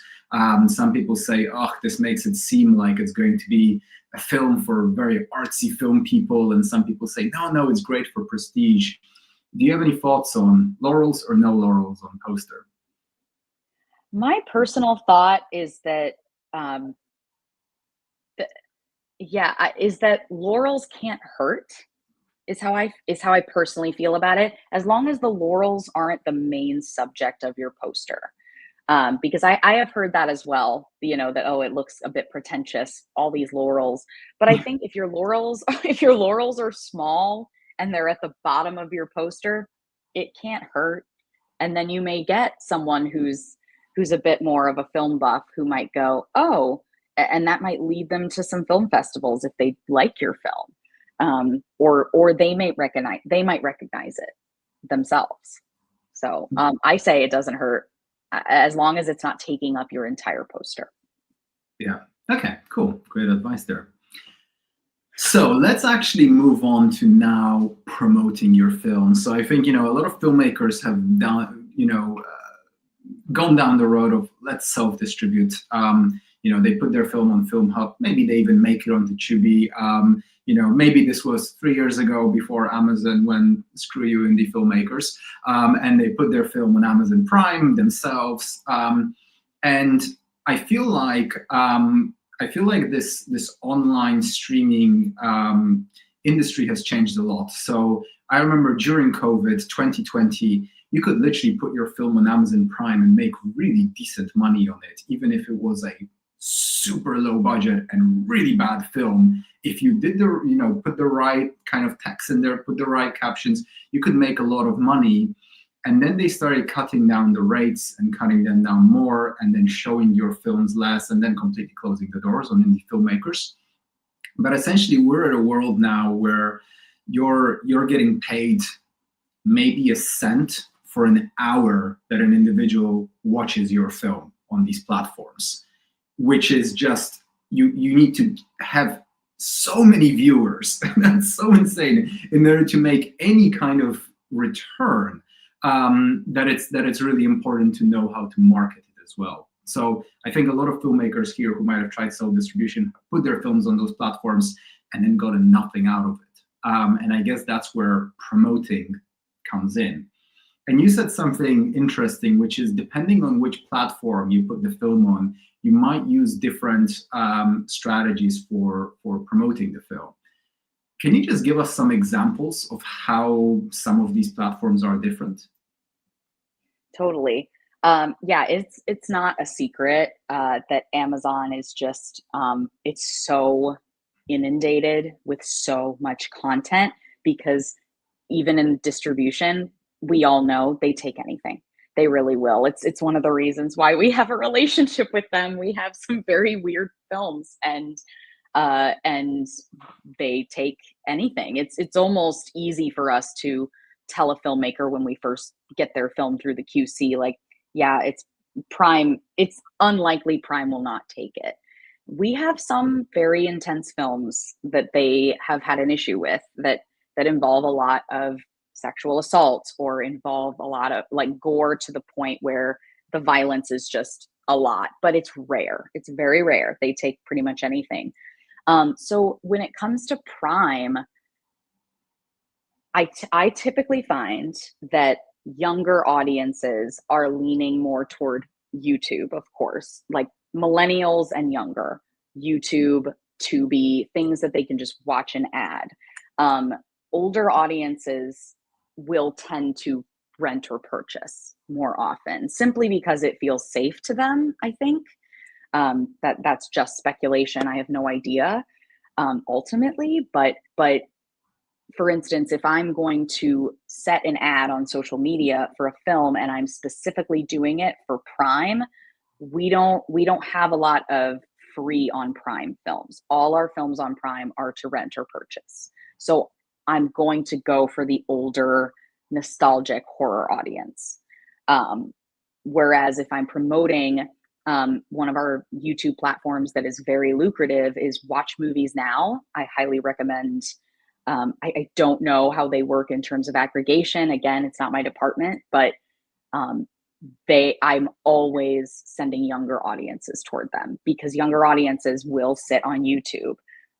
Some older audiences are frankly still a bit like, oh, that's for young people. YouTube is, it's getting better. It's getting more expansive, but in the general, if I'm trying to hit an older audience, I'm not going to send them to YouTube. I'm going to send them to something a little more familiar. Okay, that's So really I hope interesting. that was It was. Yeah. I wanna really quickly touch upon TVOD and then SVOD and AVOD. So I've known some producers. So again, TVOD is you're putting up your film for $9 up on Amazon. AVOD, SVOD, it's essentially free for people who are on those platforms. Do you have a certain? So there's quite a few platforms that offer both TVOD and AVOD or SVOD, such as Amazon Prime. You can put your film on there and you can either charge or you can have the film be free and just get paid every single time someone watches the film. So do you have a strategy? For example, some filmmakers I know have liked to start off with TVOD for the first 3 months, get people who really want to watch that film and are excited to watch that film to pay to watch that film. And then after 3 months, when it starts to cool off, they then go and make it free for the rest of people. Do you ever do those types of strategies, or how do you decide whether that film should be TVOD or SVOD or AVOD? Is it purely based on the age and demographic, or is there other things that you consider? To be very honest, I don't really have a say in that. Prime Video will they'll put you up on TVOD easily. Our president, who kind of does all of those relationships, is the one who pitches our films for AVOD on Prime. I can tell you, even right now, we have about 150 films under our banner. I would say only about 20 of them have been approved for Prime AVOD. So it's not, they're more selective about that, but that's kind of all I know about that. Yeah. Okay, cool. Now let's get into promoting the film, and this is where there are paid strategies and sort of organic or earned strategies. I want to start off with paid. So you said you actually run paid ads to these different platforms for certain projects. Are they profitable? Because I've never heard of actually running sort of directly profitable ads to those platforms. I mean, is it something that builds up awareness, or are you, for example, if you have a film on Amazon for $7, are you actually managing to get someone to pay for less than $7 in ad spend? So in terms of ad spend, it's a crapshoot. You're really just tossing it out there. But having done it a lot, something I would caution is that, like, for instance, we have gotten a bit, because we've grown our platforms, we have a lot of followers on Facebook and Instagram, that you can start small. You really can start small with a $5, $10, $20 ad. Obviously your budget will depend. But we are a small company. We don't have a very large marketing budget. So I tend to, I look at numbers. I look at numbers on Tubi. I look at all the back end numbers we're getting from quarterly reports. Every quarter I go through and I sort of audit and go, okay, what films need more love? What films need more love on certain platforms? But it's not just those, it's the ones that are doing well. Those need boosts as well, because if you're boosting something that is already doing well, more people are going to watch it and it's going to snowball a bit. Now, again, the thing I jumped ahead of myself a bit, but the thing I would caution is we're sometimes at a standstill with places like Facebook and Instagram ads, because once they notice that your ads are doing well, they will start upping the price based on the engagement. So, for instance, if I'm starting low, I might do a $10 ad. They'll probably be like, yeah, for $10 for 2 days, we'll give you this much engagement. And then about a month later, if those ads do really well, they'll say, oh, okay, yeah, $10 for a couple of days. We'll give you much less engagement. So they set it up so that you are constantly having to up your ad spend. And sometimes I just go, well, we don't have the money, so we're just not going to spend that, and I'll use a different tactic. So that's, I hope I answered your question. Sorry, I got a little. No, and yeah, the algorithms can be sometimes tricky to understand and a little bit illogical, I guess. Yeah. What type of ads specifically do you run? I mean, you mentioned you run some ads that's just going to your Instagram page to get engagement. I'm guessing you have some ads where they're going directly to platforms. I mean, I'm wondering more about what is that call to action on the ads? What type of ads are there that you run? So basically, I have a budget, a weekly budget. I try to make sure I'm doing paid ads on every single one, simply because it's just it's fair for our filmmakers. You know, it's not very fair if we spend a lot on a film and nothing on another. But obviously, some films are going to need it more than others. So I factor that in. The ads for us that do the best are Facebook and Instagram. We can't do ads on TikTok. You have to reach a certain amount of followers and engagement to be able to pay for ads on TikTok. X is it is what it is these days. It's kind of just, there's almost no reason. So many people are fleeing it that we actually stopped doing ads on X once Elon Musk took over, simply because so many people left the platform. So we kind of just try to use engagement on X to garner attention for films. But Facebook and Instagram are very user friendly.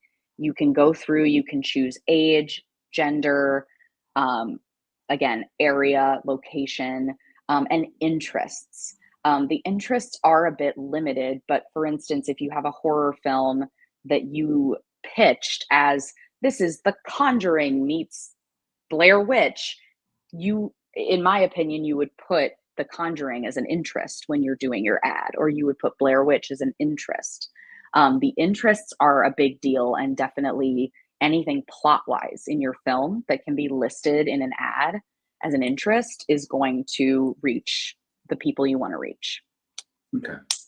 I'd love to understand how you measure. I guess, one of the most important things when it comes to paid ads is being able to measure whether you're getting some sort of return on that ad spend and whether those ads are working and contributing. In traditional marketing, if I have my own website and I run Facebook ads to my own website, I can then send data back to Facebook. When someone purchases something on my website, I can then send data back to Facebook so that Facebook knows this user purchased something on the website. Let's find more people like those users who bought. And also I can very easily track this user came from Facebook and they bought, therefore I know what my return on ad spend is. The problem that I've seen with film distribution is that platforms like Amazon, like Tubi, they don't allow you to send that data back. Am I correct? So in that sense, if you actually send someone to Tubi, you don't know, and Facebook doesn't know whether who from that ad watched the movie, if anyone from the ad watched the movie, or if everyone from the ad watched the movie. So I'm just wondering how you track results based on your paid advertising. Yeah, what you've got going on is a lot easier than what I have. I saw some people in the chat kind of go, "How do you do that?" I might be asking you the same thing in a minute. And this may be a lot for filmmakers who don't have as much time or energy to spend on marketing, But I have an analytics doc. I have an analytics doc, and on Monday of every week, I go through the past week's social media, and I write down all the engagement.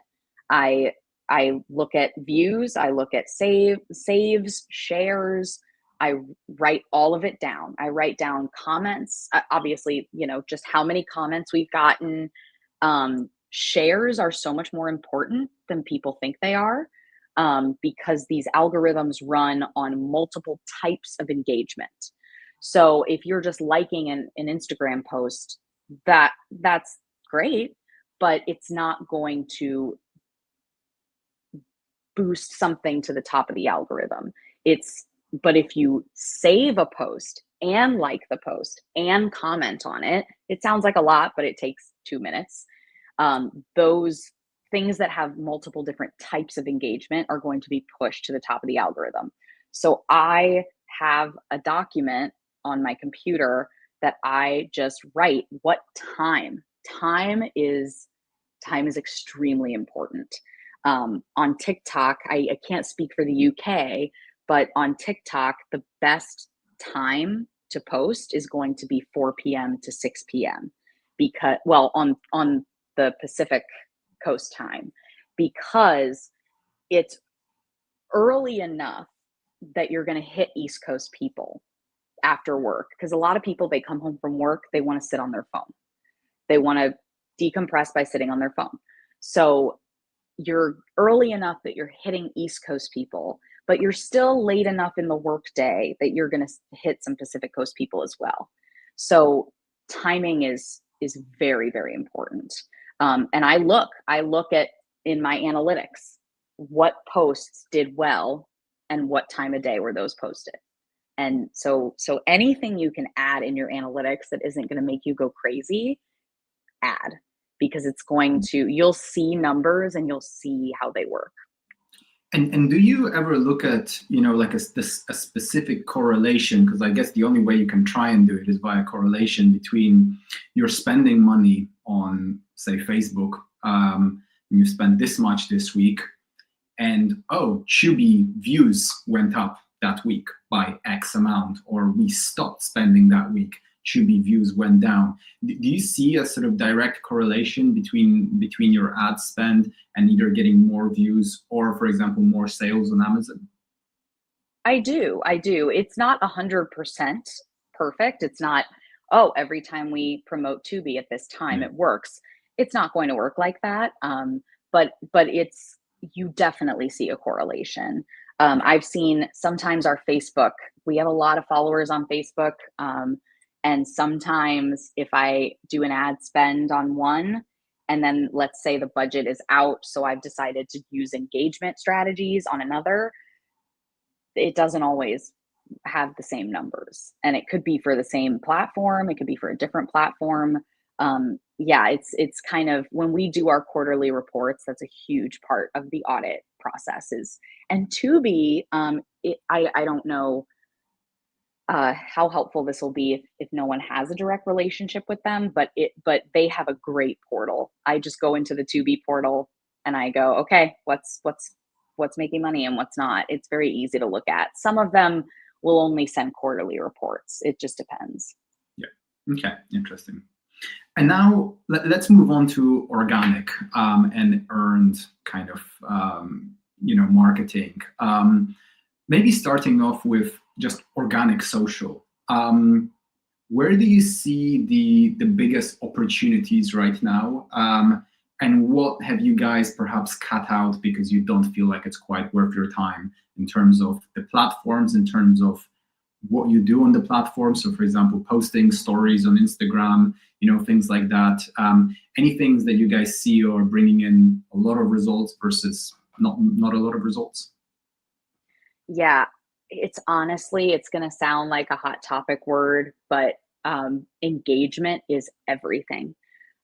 If you are excited about a certain topic, or your film deals with a certain topic, follow those people. Follow the people that are involved in those communities and engage with their stuff, because they notice. I notice when there's people engaging with our films, a specific demographic, a specific kind of thing. Like we, we tend to see a lot of horror podcasts that follow us because they know that they're going to find fun films if they follow us. So engagement, engagement, engagement. It sounds tedious. It sounds a bit silly, but it goes a very, very long way. Saving posts that you think could help, following film festivals and engaging with their content, whether that means you're watching their stories. I know a lot of people think, well, I'm just sitting watching it. Those people look at who is constantly watching their stories on Instagram and who is constantly commenting kind things. A lot of people in press don't feel this way. And I think it is to their detriment, but your personality coming through, people notice that. Like if you're on TikTok, like it's, and people are seeing your face, they get your vibe and they know who you are through that. It's obviously it's social media, it's all smoke and mirrors, but if you are being authentic, people respond to that. And I definitely, I try to not be very silly with our posts because different people will come to that authenticity. If I'm just saying, we had a film come out recently called Glowsies. It's our first family-friendly horror movie. And it's about green glowing zombies that vomit green slime. And it's very silly. The entire marketing campaign has been very silly because that's what's authentic to that film. And the filmmakers have been really involved in that marketing as well, which has made people watch the film. So okay, so I hope that was helpful. No. So I'm getting two big takeaways from that. One, which is to not just focus on trying to get people to engage with your content, but actually go out there and engage with other people's content, make them see you, and then they'll come to you. Then the other is to be truly authentic and actually let your personality come across. That's something I'd really love to echo as well, because I see so many people out there who are on social media who have zero personality, and not because they have zero personality, but because the second they get in front of the camera, they feel like they need to fit in for everyone. And in the end, they end up being so vanilla that it's so boring that no one gets to see it, rather than just actually being yourself. Yeah. I want you to, if you could, convince me of something, which might help some filmmakers as well. I don't use organic social pretty much at all. So this is for films, for CineCircle, actually. For our events, we barely ever post organic content. We barely ever do stories on Instagram. We barely ever do videos on TikTok. We focus a lot on paid media, paid social, because I've always been coming to the conclusion that this is where I can directly see a correlation between our effort, our money, and results. Whereas in organic social, I feel like, okay, I did some stories. Okay, some people viewed it. 3 people clicked on this link. This is just not worth my time. Can you convince me that organic social is worth my time and is worth the time of other filmmakers who might also not be seeing results as they dabble in organic social? Yes. So as a filmmaker, I've been in the position where I've just had no money to spend on social ads.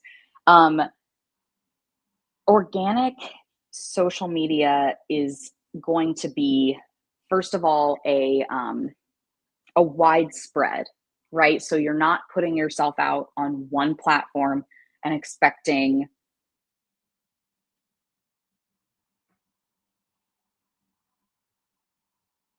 still beat the drum. I still post on it. I still engage.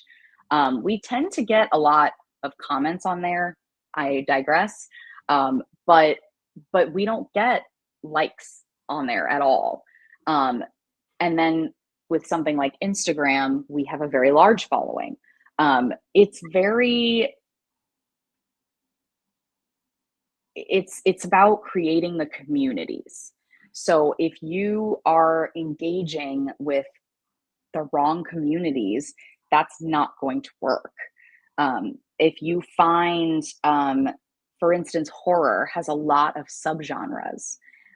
Working with subgenres is very important in organic social media building, because you're going to find people who champion you in the right communities. So finding those communities and finding them on multiple platforms is what helps. So for instance, we have a film called it's a horror comedy. It's wonderful. It does numbers. I almost never have to do social media spend, because by the time I have put the name out there, someone goes, everybody dies by the end. You're telling me how it ends. So so they're intrigued. They go, if I know the end of this film by the title alone, I gotta know how we get there. Why does everybody die by the end? So knowing what about your film specifically is a catch, right? You've worked very, very hard on this film. You've done the creative process.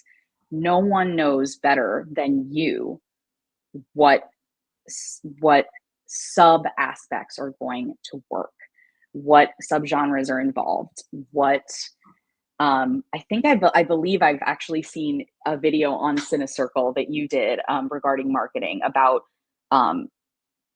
finding what subgenres are going to get that community. And if you think of it as a community as opposed to an audience, that's also incredibly helpful.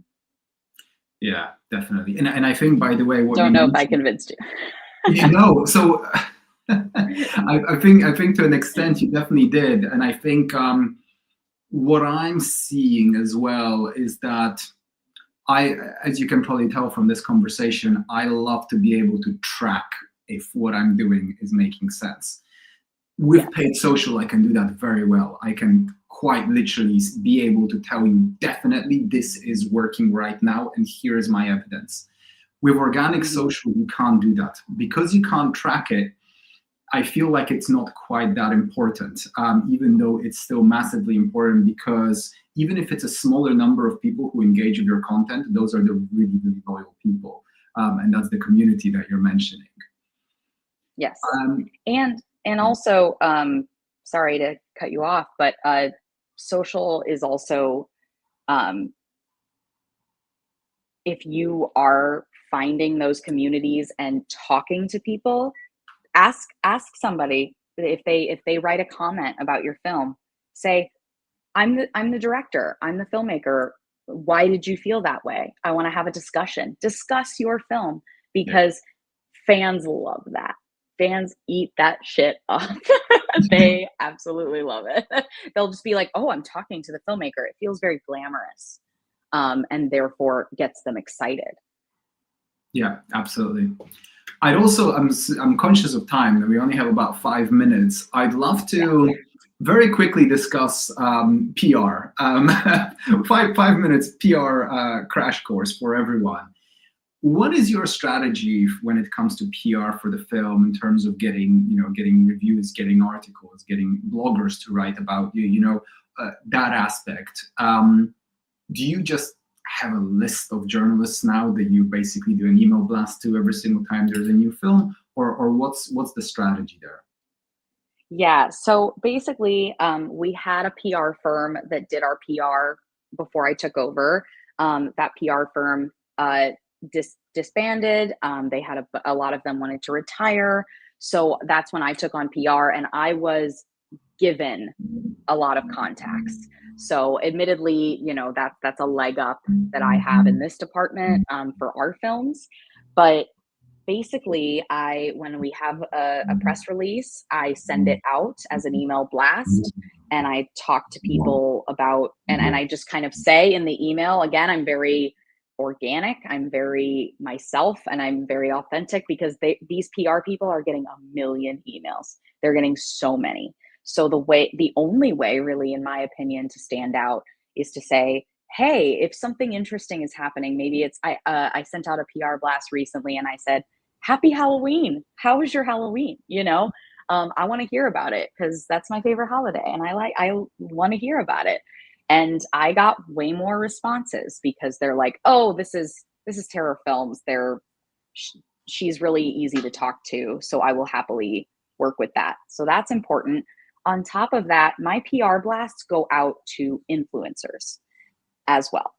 I've gained those relationships just by finding influencers who are already talking about our films, which may be a little more difficult. But if you see a TikToker that is talking about something that is related to your film, or other films that look like your film, that's the perfect person to reach out to. And the reason I love working with, influencers, is because it's a mutual relationship. I don't pay them to do reviews, for the same way I don't pay press outlets to do reviews, unless, we're feeling like we need to. Because you are giving them content and they are giving you a review. It's a mutual relationship. And that's something that, if you don't have these press contacts, you can work with, because it's a mutual relationship. Reach out to an influencer and say, hey, my film is doing the festival circuit. Would you be interested in reviewing it?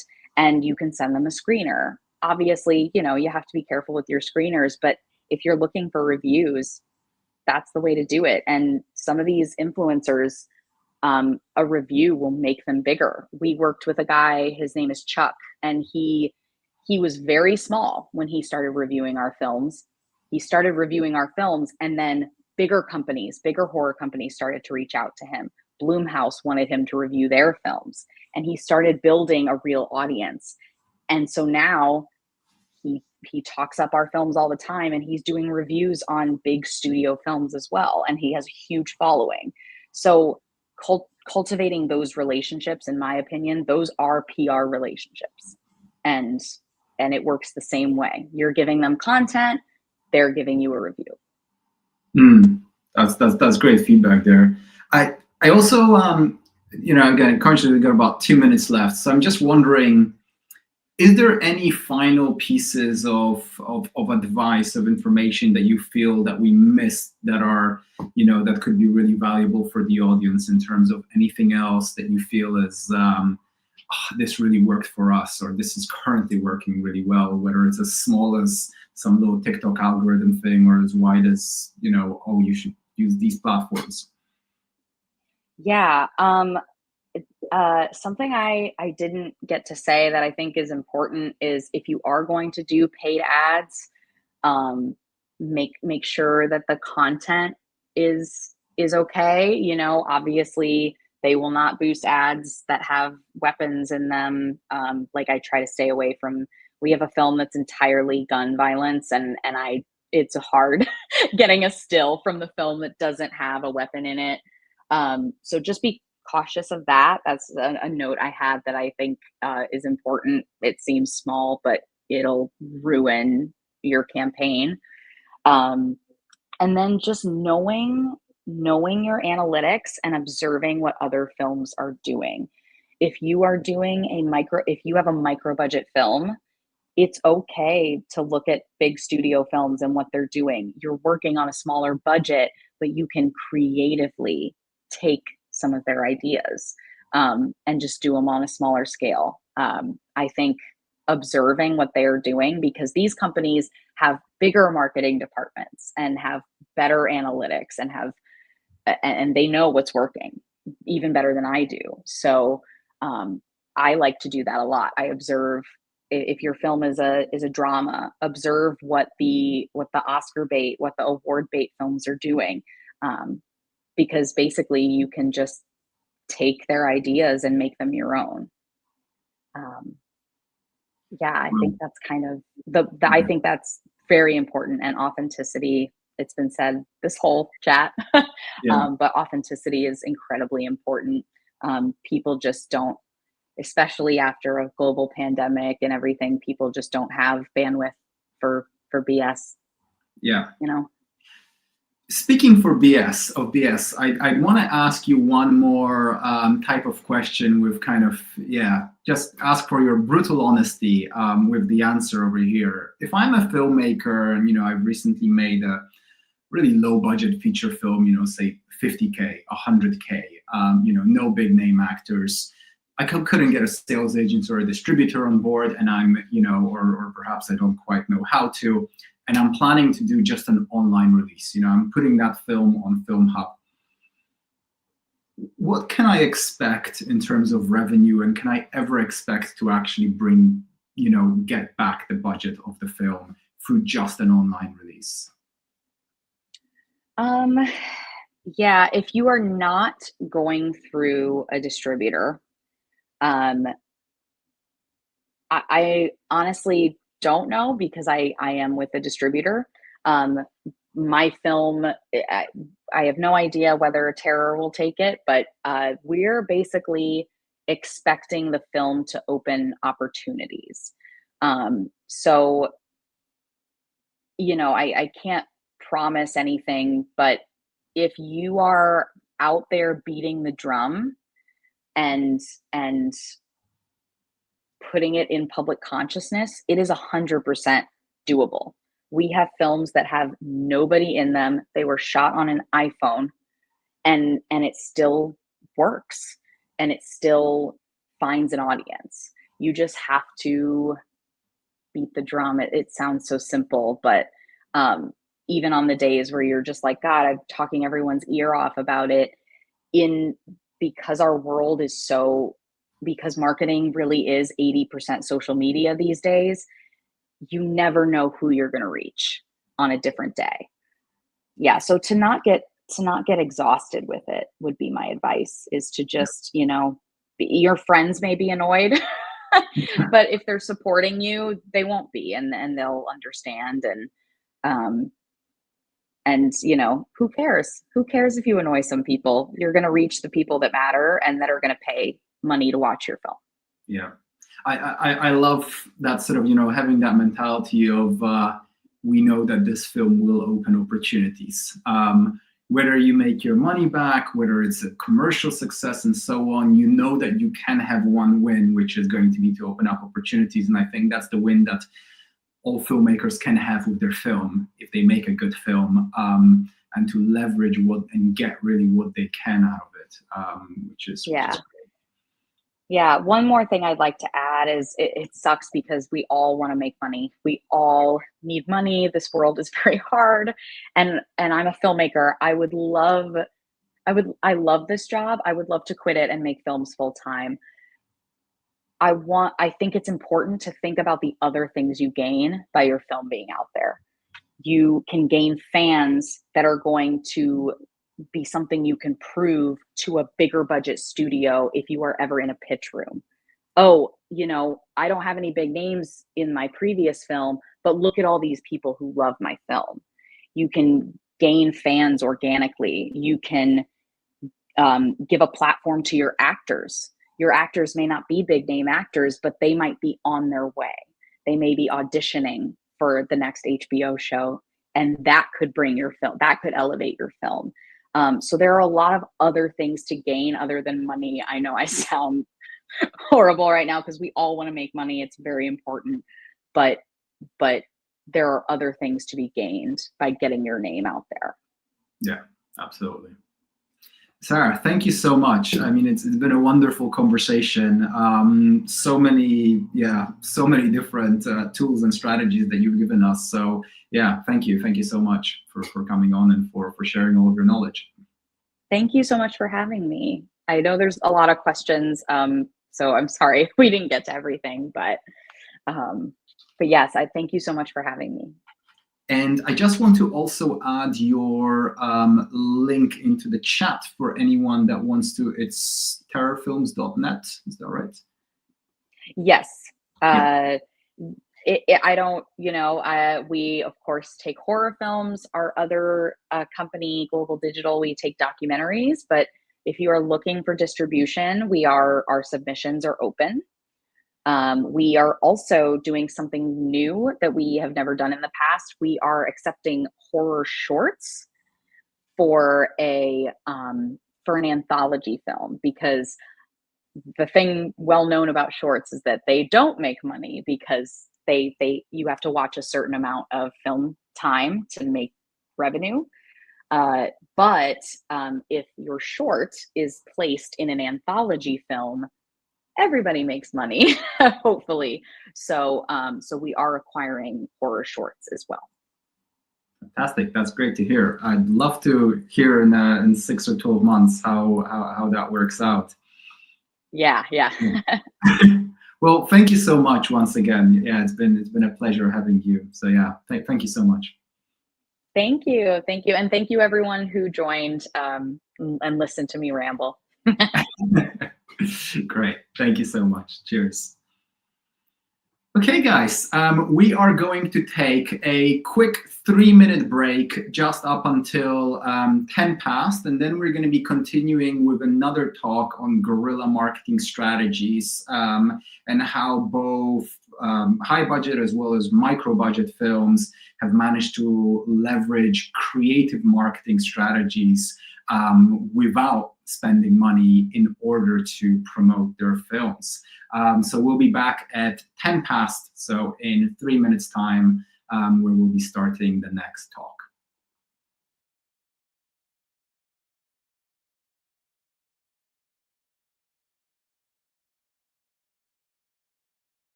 Hi all, welcome back. I hope that you've had a nice break, and we're going to get started in a moment with the next talk, where we're going to be discussing creative film marketing strategies specifically for indie filmmakers, and discussing how filmmakers in the past have used creativity in order to market their films. I do want to just very, very quickly point out again that you guys have a few hours left to claim our film funding course. If you guys are interested in this 75% discount that we have over here is only going to be available up until the end of today. So if you guys are interested in checking this out, I recommend that you do so in the next few hours. Before that 75% discount is gone. Okay, so what I'm going to do now is share my screen and get right into the the second to last talk of the day, where we will be discussing creative film marketing. And just to point out, at the very end, the last talk today, which is going to be at 8 o'clock London time, is going to be all focused on getting a traditional distribution deal, and all the things that can go wrong with the contracts, all the things that you should look out for, all the pitfalls, and all the strategies to get a traditional distribution deal. But let's start off for now with this next talk on creative film marketing. Now, I think this is absolutely crucial, and I'll explain why. So, traditional marketing does not work for films. And what I mean by traditional marketing is the kind of marketing that's used by big brands such as Nike, or by restaurants, or by most regular businesses. It just simply does not work for traditional films. And when it comes to traditional marketing, you tend to have some sort of paid advertising. Again, whether that's Google ads, whether it's Facebook ads, whether you're paying influencers, whatever it might be, you have some sort of paid advertising, or nearly all companies, with perhaps the exception of Tesla, I believe, which is very famous for never having done paid advertising. Most traditional companies have paid advertising. That paid advertising then leads to sales, right? You pay for the ads and you get sales. From there, you get two things. First of all, you get retention. Retention is people come back and buy more. So if you go to a clothing brand, if you think about whatever it might be, Nike, you go to Nike, you buy some shoes, and then you can keep coming back and buying more shoes, and then buying, shorts and t-shirts and whatever it might be. That's retention. You also have referrals. So I buy something from Nike, I say, hey, these shoes are great. Dude, you should get your shoes from Nike, and someone else will get their shoes from there. So you have referrals. What you can then do is look at your paid advertising. You can track very easily what sales got that. And then over time, you can also do certain tracking in order to track referrals and retention. And what you can then do is you can optimize. You can optimize your ads so that they get better and better and better over time. And this is why you have giant companies which can run very, very profitably, because they have figured out the system of how, and they have optimized over time and time and time, and now they know exactly what works with their customers. The problem with film marketing is that you do not have retention and you do not have the ability to optimize, because your film really only has a certain shelf life or lifespan. So first of all, when a film has a theatrical release, or even if a film is released somewhere online, it's only going to be bought once by a user or by a customer. Okay, maybe some people who are obsessed with films will go see it twice in the cinema. But other than that, you buy a film once. So you have no retention. You have retention in terms of production companies who might be coming back to Disney, but it's really not the same. People can't buy that product again. You have to create a whole new different product. And also, by the time that you run any type of paid ads and you start getting sales and you're starting to optimize, your cinema release is done. It takes months and months to learn how to optimize traditional paid marketing, which is why regular paid marketing tends to not work very well unless you're a giant studio and can really spend a lot of money on it to learn very, very fast. So why is film marketing so hard? Well, first of all, ticket prices. When you look at the fact that for, $10 or less, you can go to the cinema. When you think that you can rent a film for $5, imagine for a moment in traditional space that it costs you $300 million to create a product that you then sell for $6. It just won't work. If you take $300 million to create a product, you're going to be selling it for tens of thousands to customers in order to make a return. So ticket prices are really low. You also, as I mentioned, have no repeat sales. No one will buy that same film a second time. You also have time-limited releases, meaning the film is only in a cinema for a certain amount of time. It's hard to optimize. It's hard to get the word out there. And as soon as you start getting the word out there, your cinema release is already done. And finally, you've got so many films that are available for free that it's so difficult to actually pay for ads or any kind of traditional marketing because you're competing with free products. Imagine if Nike was running paid ads for shoes when half of the other retailers were giving shoes away for free. It would be impossible. Therefore, filmmakers and distributors have to rely on word of mouth marketing.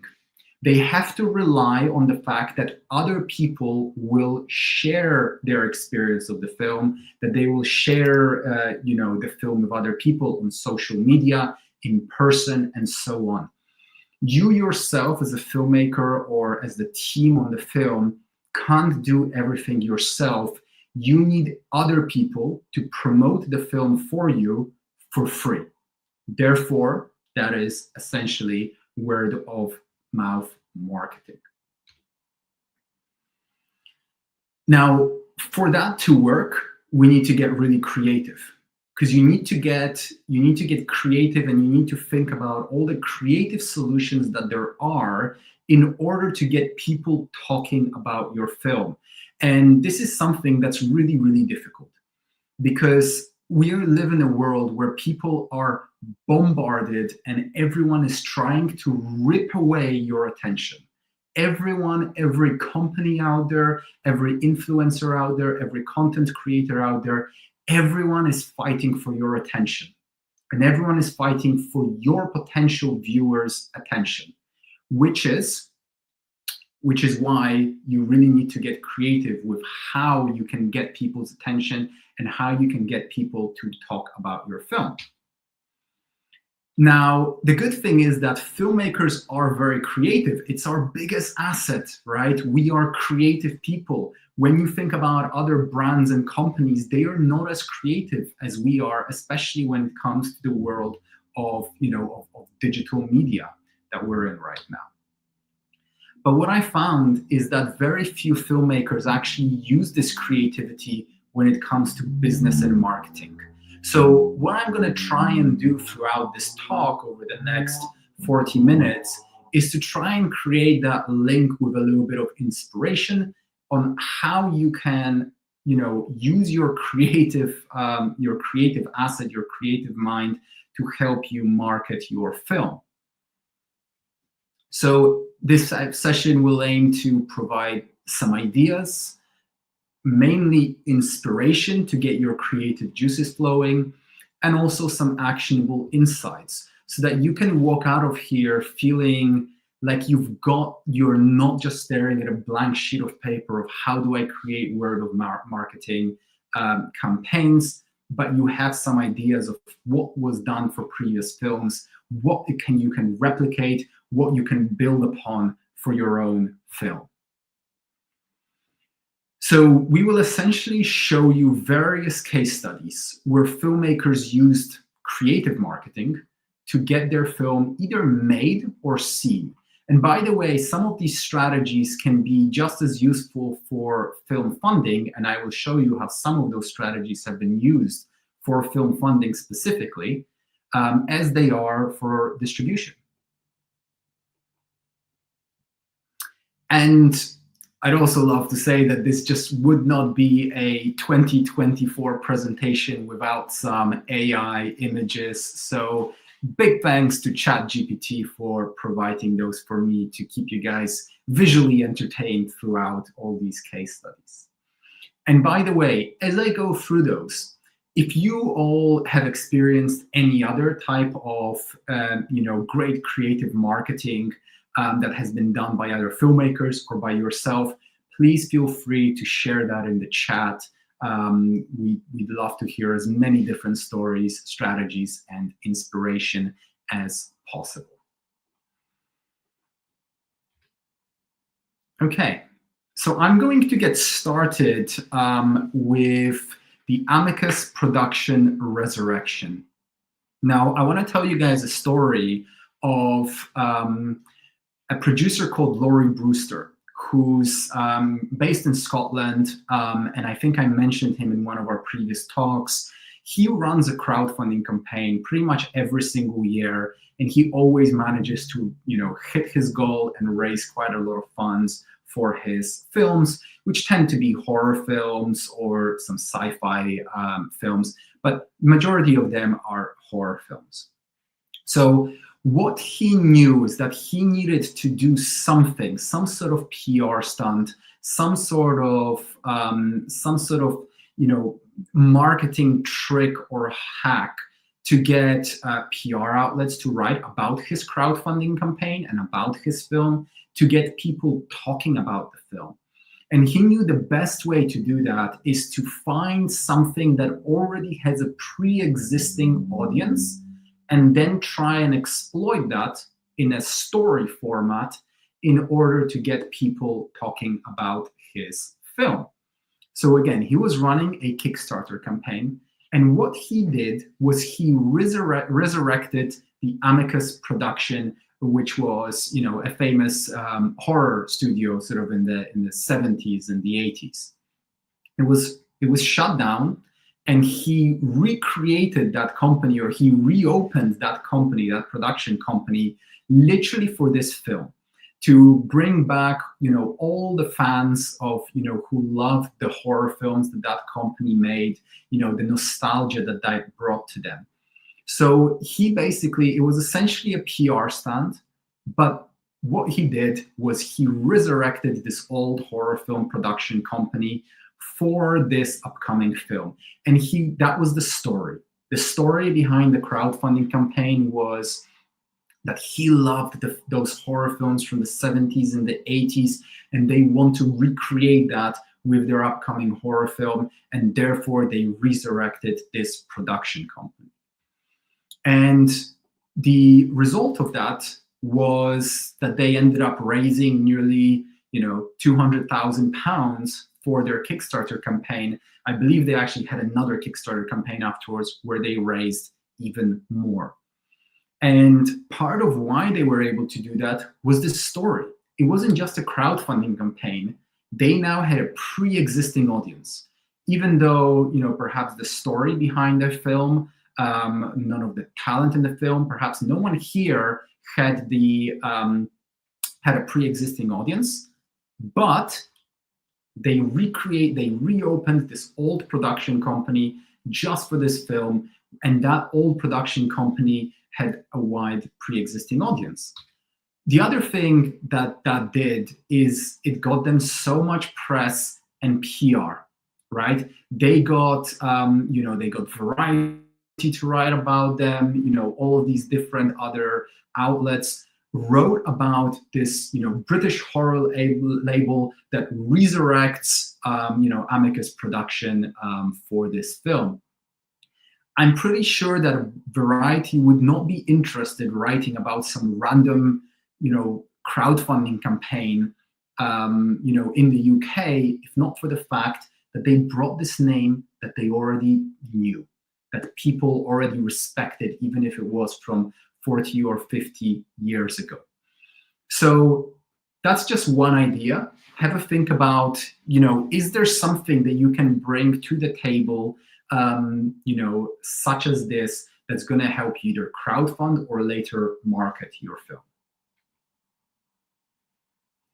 Next, I want to tell you guys the story of Paranormal Paranoids. Now, Paranormal Paranoids was a fictitious group of people who were searching for ghosts and who disappeared at some point. And I heard about this story from Aaron B. Kuntz, who's a film producer, on a film called Shelby Oaks. And essentially what they did, they were also running a crowdfunding campaign. And with that crowdfunding campaign, they knew they wanted to get some sort of pre-existing audience. But they didn't have a pre-existing audience. So instead, what they did was they created one. They created one with a story. And they made up this story about a group of people who were searching for this paranormal activity, and this group of people who were called themselves the Paranormal Paranoids got lost. Now, what they did through a series of Reddit threads is they made it feel like it was real. They actually pitched it as if it was real. So there was this story that everyone believed at the time was real, of these paranormal paranoids. People were speculating on this and so on, and they got a couple of YouTubers who cover these types of stories to also talk about these paranormal paranoids that got lost from nowhere, and nobody can find where they are. So there was this true story that everyone thought that was true. Everyone was really engaged in it because it was just a story. No one was trying to sell you anything. No one was trying to get you to fund their film, nothing like that. And then what they did is they went and bought the IP to this real story that they invented.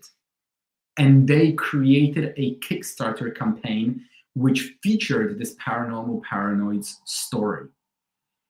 The result of that,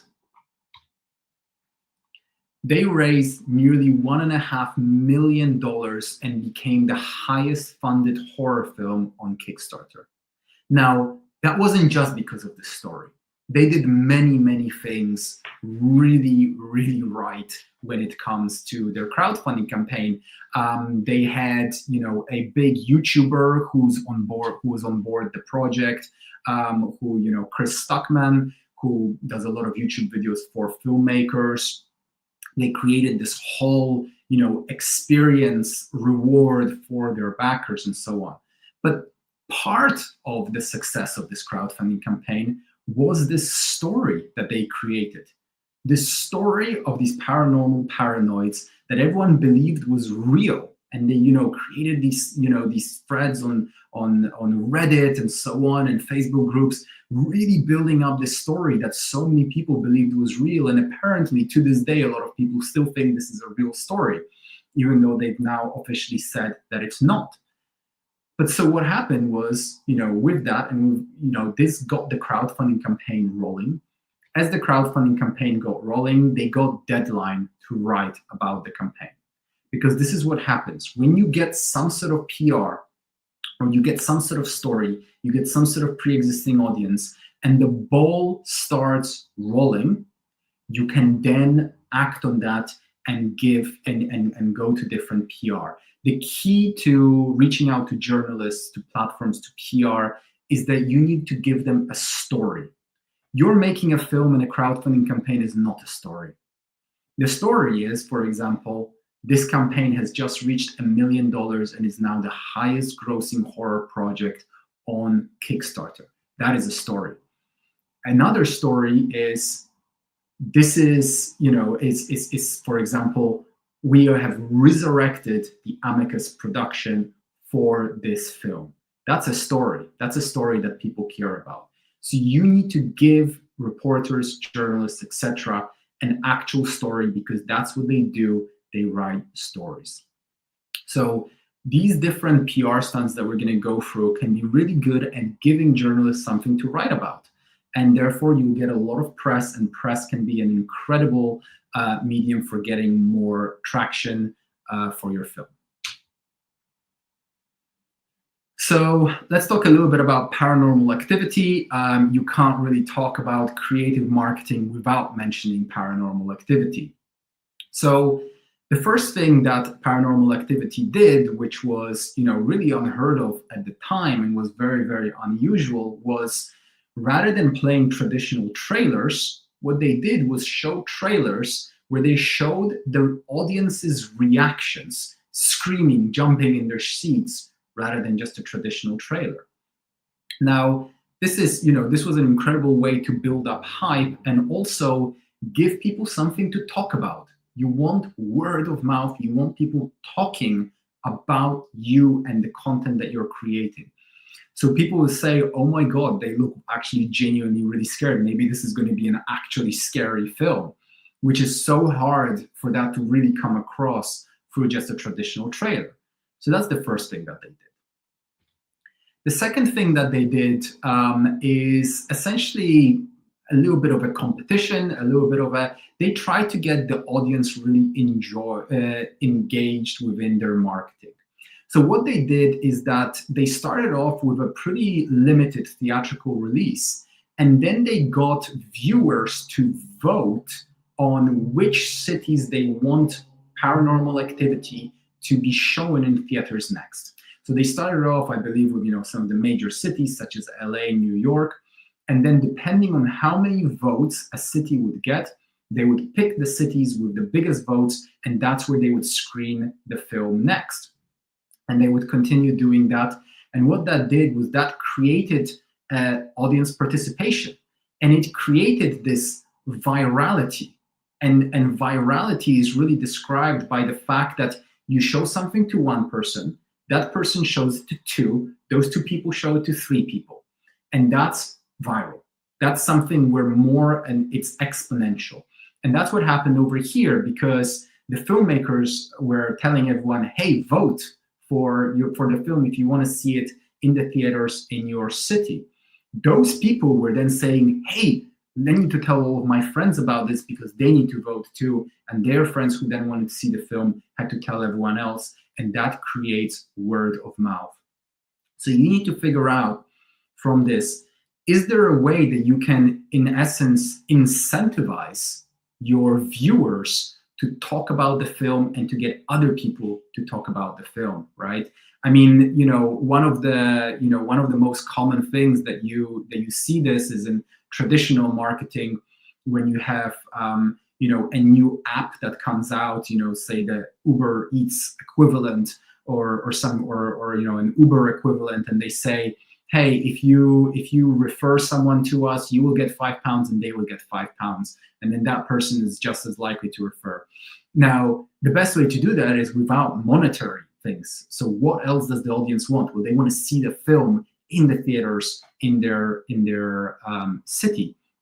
So this was a great way to engage the audience in a way that created a really this echo chamber effect of word of mouth marketing.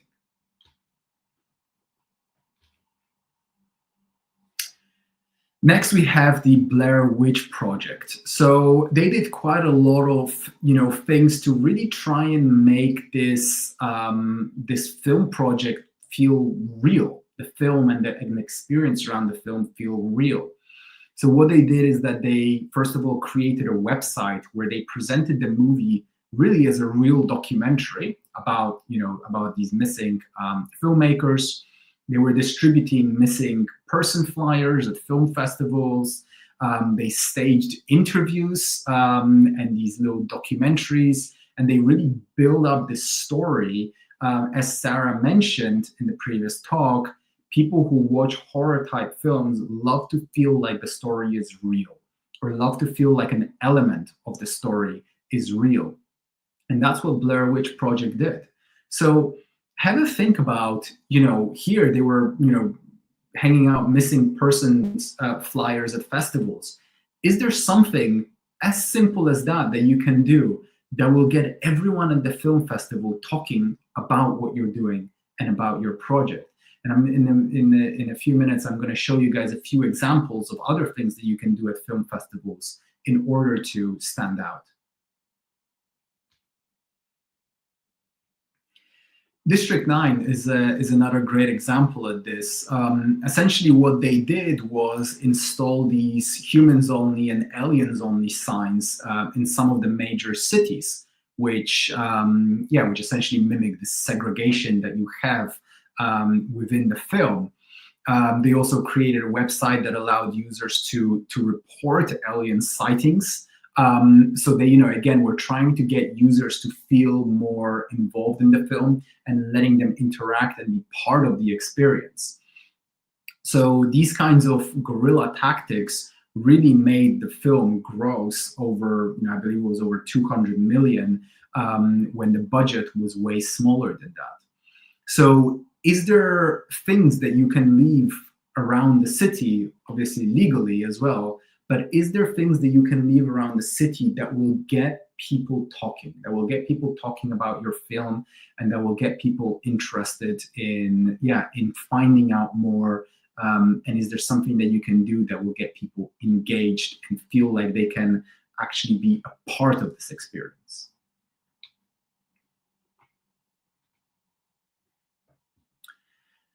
The Dark Knight is, obviously a massive blockbuster, but it's also something where they essentially created a whole year-long campaign. And by the way, you'd think to yourself, when you've got a film with a character, as known as Batman, and with the star cast and with the massive, support of a giant studio, that you wouldn't necessarily need to do all of this marketing, and people would go see the films themselves. But you see that even they're going to such lengths that they had a year-long marketing campaign where they were they were getting people to essentially go on this mission of solving puzzles, unlocking trailers and other content, where they had these cryptic messages from Joker that they were trying to solve, and this was,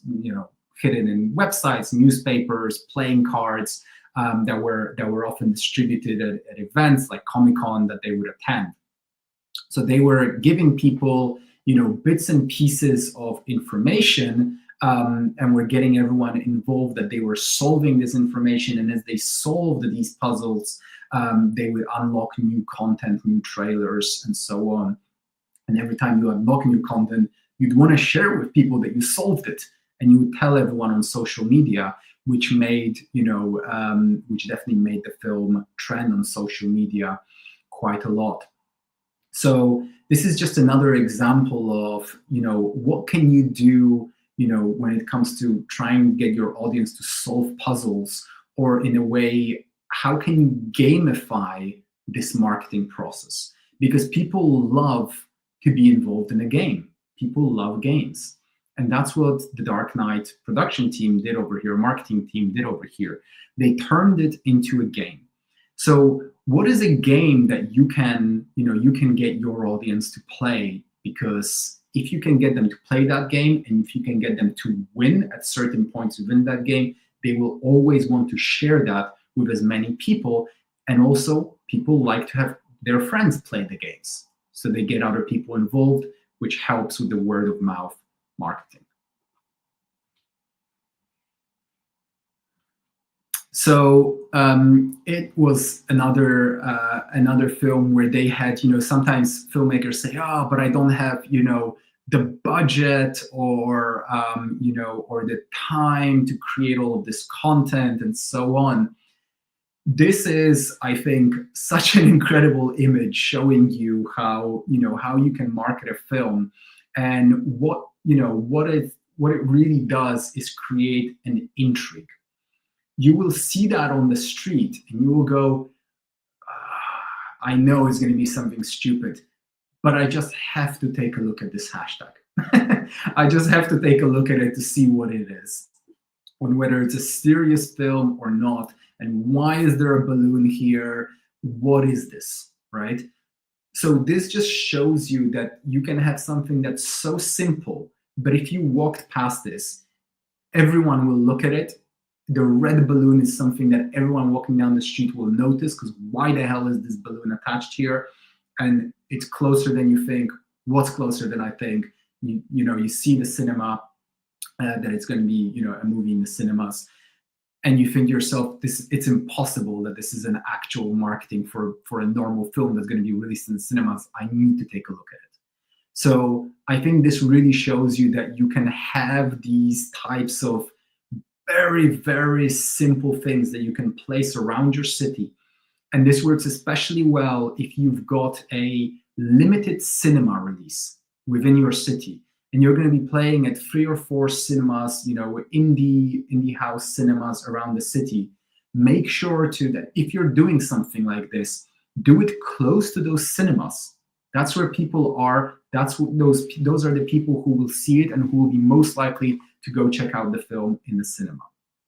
So do it in those places. Now, I also love this. It was a sort of a bit of an ad for Superman, but essentially, when the elevator doors were closed, there was a guy wearing a suit, and as the doors opened, you would reveal the Superman costume underneath. And I think, again, it's such a clever way that people will see it, people will love it, and the thing about it is, not only will they remember it, the first thing you're going to do is you're going to take out your phone, you're going to film it, and you're going to show it to a few people. And those people are going to love it so much that they're going to share that video and they're going to show it to a few more people. And that's how you grow this echo chamber word of mouth marketing effect. You create something so cool that people just have to film it and have to show it to their friends, and those friends have to show it forward as well. This is why memes are so popular, because it's something that people share something. I once read this book on virality and how you create something that's viral. And one of the ways to create something that's viral is make sure that the content is very shareable. And to create shareable content, it has to be something that if someone shares it, they will gain something out of it. It will make them either feel smart, it will either make them look smart, or make them look funny, or something like that. So if you share something like this, you feel like you're the one who's like, I found this and I'm sharing this, and it adds to this weird kind of social currency that we have, that I shared something cool. Or if there's a meme and you share that, you are the funny person because you shared the funny meme. Or if you share a quote that's like really inspirational, you feel like you want to share it because you are then their inspiration for other people. So when you're thinking about the way that you want to, the different marketing tools that you use, try and create something that's very, very shareable.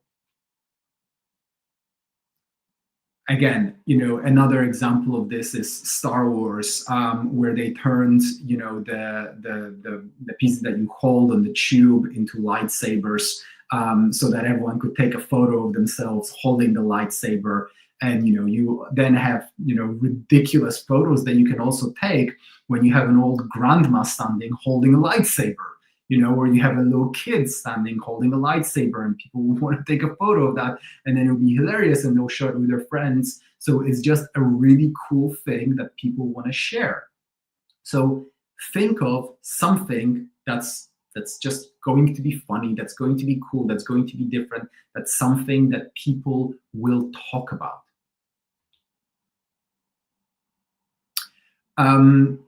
And then I also want to tell you guys the story that I heard by a producer, writer, and director called Jed Shepard. He was one of the filmmakers behind the film Host. Now, I want to tell you guys the story behind Host. Host turned out to be quite a success. It got bought by Shudder. It got shown by a lot of in a lot of places, and it did quite well commercially. But it all started during COVID. And I think this story is going to, I think, inspire people, especially when they feel that they're stuck in a place where they don't have money, they don't have cash, and therefore they can't make films. So essentially, during COVID, everyone was locked in their houses. No one could go out and shoot films. And this group of filmmakers, what they would do is every single day, everyone was really bored. So every single day, they would all go off. They would watch one film. And then every single day, they would go on a Zoom call together and discuss the film together. And a couple of the friends once decided, hey, let's play this prank on everyone on the Zoom call. One of us will say, oh, I just heard a noise somewhere upstairs in the house. You will go upstairs in the house and we'll rehearse this whole sequence where it will look like you just got abducted by some creature or some monster. And let's film it and let's see if anyone on the Zoom call believes it. And so they did that. One day they rehearsed this whole scene and they rehearsed it again and again and again. And one day they go on the Zoom call with everyone and the guy said, oh, sorry, I just heard a noise. He took his laptop upstairs. There's this whole sequence where he then, kind of like flew up in the air. They dropped the laptop somewhere, screamed, and everyone on the Zoom call was like petrified because they all believed it. And they were all like, oh my God, what's happened? What's happened? I think they added some effective ketchup that looked like there was blood. I don't exactly know how it looked like, but they then posted that video on YouTube. And it went absolutely viral, and it got, I think, nearly 50 million views in a few days. Everyone was sharing this video because it was real. And from that, within a few weeks, they were able to raise over 500K, I think nearly £1 million, to make a film based on that concept. And the film was everyone on Zoom calls. And therefore, you could film it during lockdown where no other films were coming out. Therefore, they had a huge advantage to make a film when no other films were being made at that point. So this is to show you that you can use virality as well to create content that gets that gains traction and gets people to also want to invest in a particular film. So have a think how you can use different creative marketing strategies in order to try and get a film funded as well. People say that you should create a proof of concept short, and everyone thinks, but that's a whole short, that's also going to cost me 10, 15, 20,000 pounds or dollars. Doesn't have to. It can be a very short video that really, really proves the concept behind your film, that proves that it's got legs and that there's an audience for it.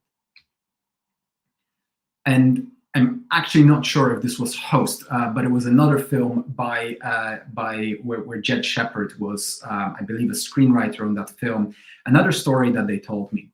And this is a story which leads to this idea that when you go to film festivals, you have to stand out. You have to stand out from the crowd and that's whether your film is being screened at the festival or whether the film is not being screened at the festival. Your one job when you go to a film festival is to get everyone talking about you and everyone talking about your film.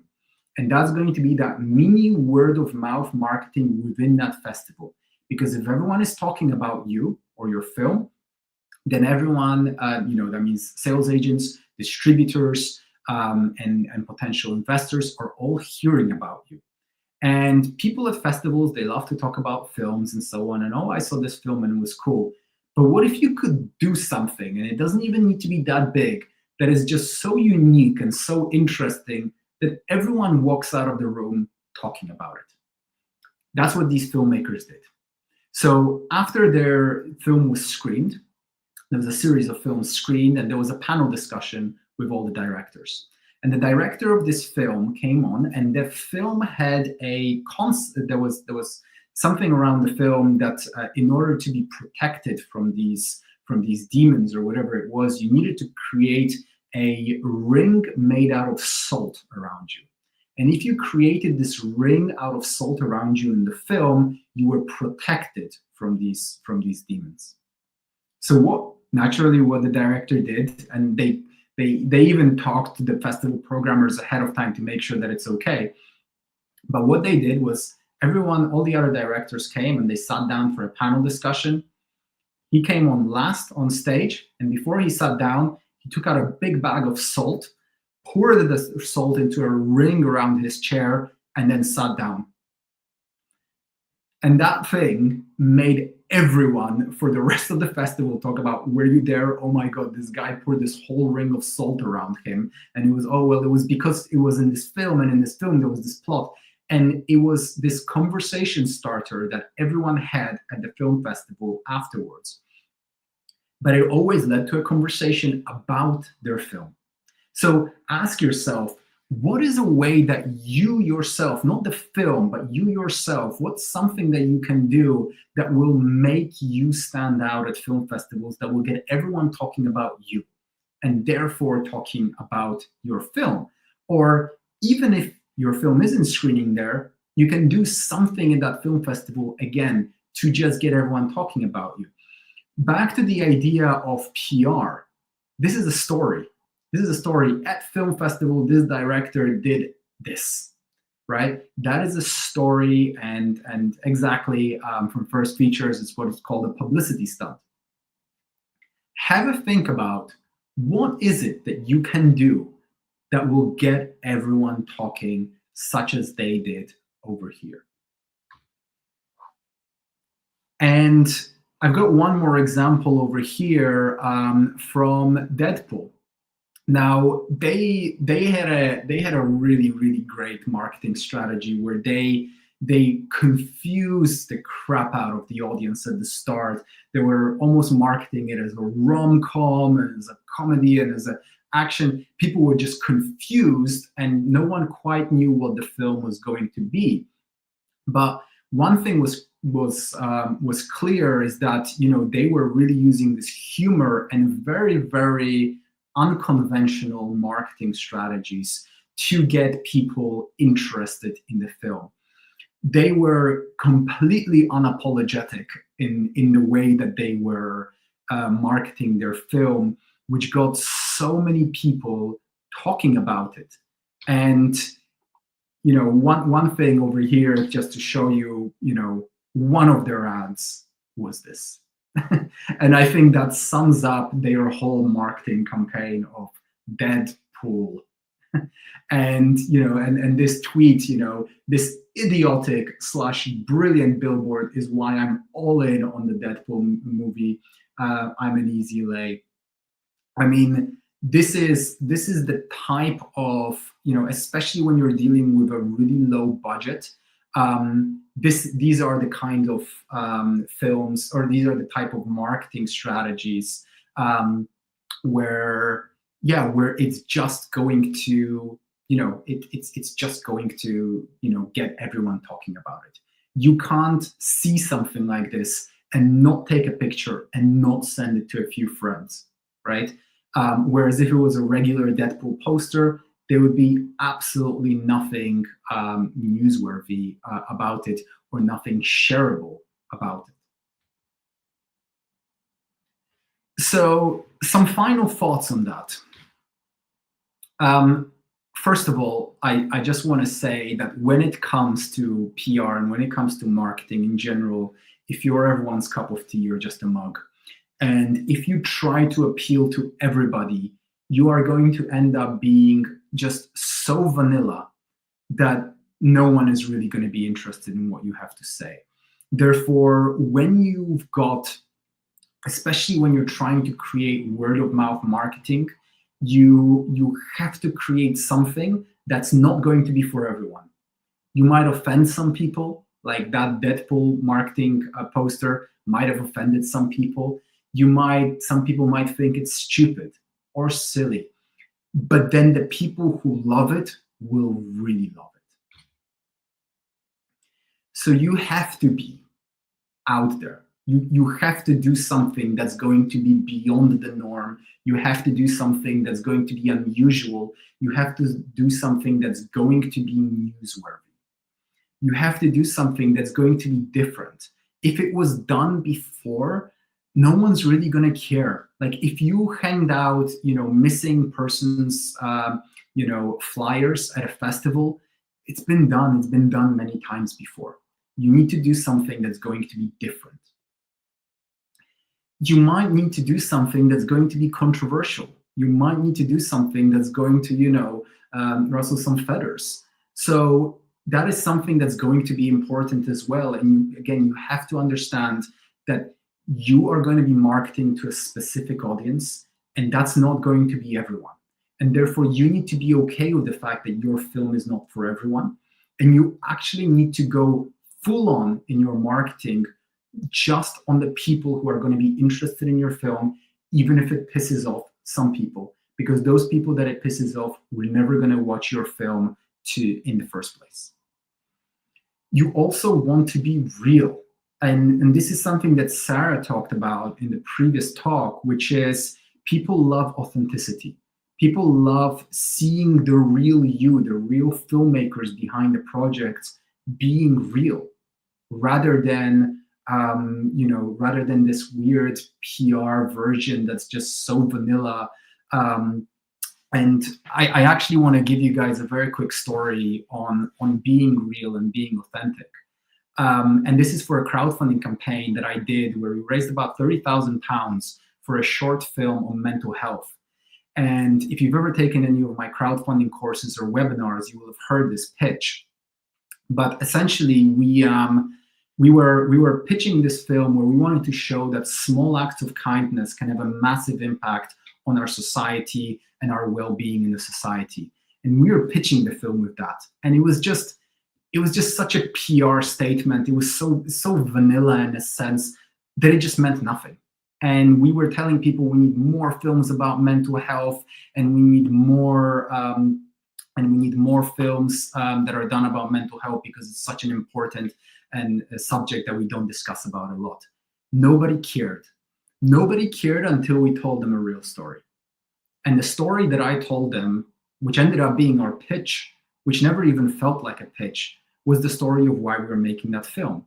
And that story was that one day someone who was extremely close to me was going through a really dark time, suffering with depression, with anxiety, and one day she wanted to end it all.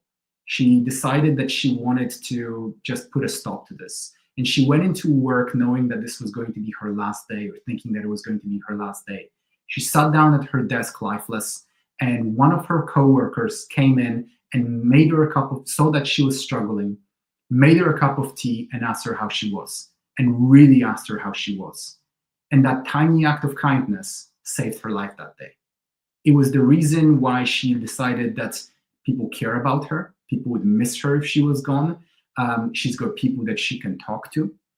And that was the reason why she lived on. And a few weeks later, she told me that story, and there was two things that I realized. First of all, that life is extremely fragile. And second of all, that kindness is powerful. And this is why we wanted to make that film. And because the story that we told was real, and because it was so authentic, and because it touched a lot of people emotionally, we suddenly were having conversations where people were saying, oh my God, tell me about the film. What are you going to do? What are the themes? But when we started talking about just the film, people hated it. And this is why we raised so much for a crowdfunding campaign for a short film, because we were able to tell this real story that really resonated with people. So be real, be authentic with your marketing, whatever that is. And finally, be creative. Again, I just cannot stress enough that us as filmmakers, we tend to be very, very creative when it comes to making the film. and suddenly we suddenly turn into these like completely uncreative people when it comes to the business side and the marketing side. What we have on our side as filmmakers is the fact that we are so creative. Every single person who works at massive brands and so on, they're business people. They're not, they're not the people that are that know about digital marketing and know about, videography and things like that. We have all the tools in our toolbox to have really, really effective marketing strategies for our films, and we need to start using them. So I hope that that was useful for you guys in terms of opening up your mind to some of the creative solutions that you can have when it comes to marketing your film on a budget. Not sure if there were any questions. I'm just going to go through those very quickly. I'm seeing some great conversations, some great useful insights over here about and stories about how you guys marketed your films as well, which is fantastic. Okay, so I hope that you guys found this useful, and I hope that that it's helped you. Yeah, again, just open up your mind to some of the ideas and get some of those creative juices flowing when it comes to doing your marketing. Specifically, if you are self-distributing, but all of these can be, just as useful when you get a traditional distributor on board. And that's what our next talk is going to be about. How do you get traditional distributors on board? What are the pitfalls? What are the things that you should watch out for? And for that, I would love to invite to the stage Jerome Courchon. So Jerome, I'm just going to add you on now. Welcome. Thank you so much for joining us. How are you? Good. How are you guys all doing? Very good. You are our last talk of this 3-day conference. Okay. I hope everyone's still awake. Well, we still have quite a few people with us. So yeah. But we're so excited for that, because I think so far over the last 3 days we've gone through getting funding for your film, through some festivals, some marketing strategies, and everything else. But all of that leads to getting that distribution deal, or all of that, all filmmakers, that's ultimately what they want to get, is to get the right distribution deal. And this is why I think this talk is going to be so valuable. So maybe to start off, can you just give us a quick introduction of, your past career, how you got to where you are now, and what you currently do? Sure. So it's kind of a saga, but I'm going to really nutshell the heck out of it. I started out as a writer-producer, made a full-length movie, which was hell to get distribution for.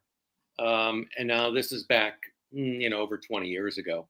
Different time, different marketplace. Took me literally, distribution was much more difficult to achieve back then. But it took me some years, and I finally got it, and I got a deal through Warner Brothers here in the U.S. And then I started writing articles about my journey for film magazines, and then people would start calling me and saying, "Jerome, love to hear your great story. How do you do it? Can you help me?" And I got a lot of those calls periodically, and I finally decided to do a 2-3 hour talk about distribution here in LA. And my first one, they couldn't fit everybody in the room. People were at the door standing because it was, nobody was doing that kind of thing. And so I did a couple more, and then I created my 1-day class about distribution, how to get distribution for indie films. I eventually expanded that to a 2-day class, and then created a DVD program, 18-hour program, which was really the nuts and bolts. Not the weed stuff, but the nuts and bolts of what every producer should know, the A to Z of it. And so I basically was became an educator and consultant for 15 years. And then 2.5 years ago, I decided to launch my own distribution company because it's kind of what I was doing anyways in a way, although not directly. And so here I am. I own and run Lionheart Distribution. I would say I'm probably one of the, not probably, I am one of the more ethical distributors out there. There's a lot of unethical distributors out there. And, and that's where I am today. So, it's challenging because the marketplace is so different today, with streaming being the big thing than it was, 20 years, 25 years ago when it was theatrical and DVD. Great. Thank you so much for that introduction. I want to dive straight into it. And the first question that I'm going to ask you is very broad, and I'll have some follow-ups on that as well. But Right. What are distributors looking for when they acquire film? And I want to make that even more specific to what are distributors looking for in 2024? What are distributors looking for right now when they're looking what films to acquire? 99% of the distributors are looking for movies that are going to make money. And then there's that 1% where maybe they're a little more artistic minded, or 1.5%, whatever, a very small amount where they're looking for things of more artistic value. And there are those distributors out there. I don't think there's a lot of them, but there's a few. But generally speaking, a movie or a documentary that can make money. Because distribution is such a labor-intensive thing for distributors. And I think a lot of filmmakers don't realize this, but just by way of example, and I probably put more time into picking up a movie and prepping it and helping market it when it's out there. A lot of distributors don't do marketing today, but I'm spending, just to the point of getting a film into the marketplace, I've spent 20 to 30 hours. If the movie doesn't make any money or the documentary doesn't make any money, I've now spent 3/4 of a week or more for free and can't keep the lights on if we do that. So distributors are always looking for content that will generate revenue for everybody, for the distribution fee for the distributor and revenue for the producer. I don't know if that really answers the question, but that's Yeah. The bottom line. Unfortunately, Well, you can imagine what my follow-up on that is going to be, which is what type of films the distributors think that make money, and you've got the obvious ones, right? Like such as if there is a big cast attached or no talent attached or a known Right. director, that will obviously make it easier to get sales. But outside of that, what are some of the other metrics that they look at to figure out whether this film is likely to make money? So, and I mean, and I'll use myself as an example. I mean, what I'm looking for, the types of genres that do best in the streaming environment today. If we're talking about movies without name actors, Yep. Name actors always help. But if we're talking about no-name casts, it's going to be horror, thriller, family-oriented films. Anything with violence and blood, that sells. And people want to watch that. They want to watch that more than they want to watch a social issue documentary. Now, I love social issue documentaries, and I do watch them, but I'm a cinephile. This is what I do my whole entire life. I love watching movies and learning and having fun and being educated and being entertained. Most of the audience out there, they've had a long day. They've got a family, maybe. They've had a tough day at the job. Life is tough. They come home, or they're already at home because they work from home and it's 9 p.m. at night or 8 p.m. and they just want to turn their brain off. Well, what do you do to turn your brain off? You watch mindless entertainment. That's what the majority of the public. So when I release, I will look at everything. I'll look at dramas. I'll look at comedies. I'll look at coming of age movies. But if it's a drama with no name cast, I know I'm not going to make any money with it unless it wins Tribeca or Sundance or Slamdance or Cannes or one of the top film festivals in the world. It's night and day between the revenues a drama can make and the revenues a horror movie or a genre movie can make. You know, it's frustrating because I see a lot of good films and I'm like, I can't make money with this, so I'm not going to pick it up. I do pick up some dramas. I have a drama out right now. I won't name it because I might reference it, but it's struggling. You know, it's struggling, and it's a good film. It's a good film, but it's struggling, you know? And it doesn't matter what kind of marketing we're doing. The marketing only works to an extent. You got to find your audience. I think you were just talking about this before I jumped on. You got to find your audience. You got to know who your audience is, and then you've got to reach them some way. And with dramas, unless it's about a specific subject, and there's a core group or a niche audience for that subject, it's very hard to reach the general public. Again, they want to turn off their brain and just be entertained for an hour and a half before they go to bed. Yeah. Okay. Interesting. Which, and I'll just say, you know, I know that's not good news for people who make comedies and dramas without cast. Yeah. But, you know, if you want a distributor, you want a good distributor, that's kind of what you're going to need. Otherwise, you can go to Film Hub and you probably won't make any money or much money or a little bit of money. But, you know, you can always go to Film Hub or, you know, Under the Milky Way or something like that and get on a bunch of platforms, and who knows what'll happen. Maybe you'll get lucky. Yeah. I also want to ask, are there any other trends that you've seen in the last couple of years that make films more or less marketable? That, you know, what should filmmakers really focus on when they are creating, you know, if they're developing a film? I'm sure there's plenty of people in the audience who are currently in the process of trying to figure out what film they should make. You know, as an example, you know, Netflix recently said that, you know, now pacing is actually more important in a sense than cast, because that's what's going to keep users engaged. Is there any other trend? Did you say pacing? Pacing, yeah. Pacing, yes, I agree. Is there any other trends such as that you've seen in the last couple of years that filmmakers should really consider? Yeah, along with pacing,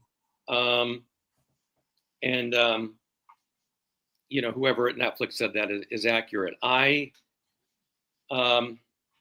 Again, this will bother, you know, this will bother some filmmakers and creators because it might not be what you want to communicate. It might not be how you want to express your vision with a film.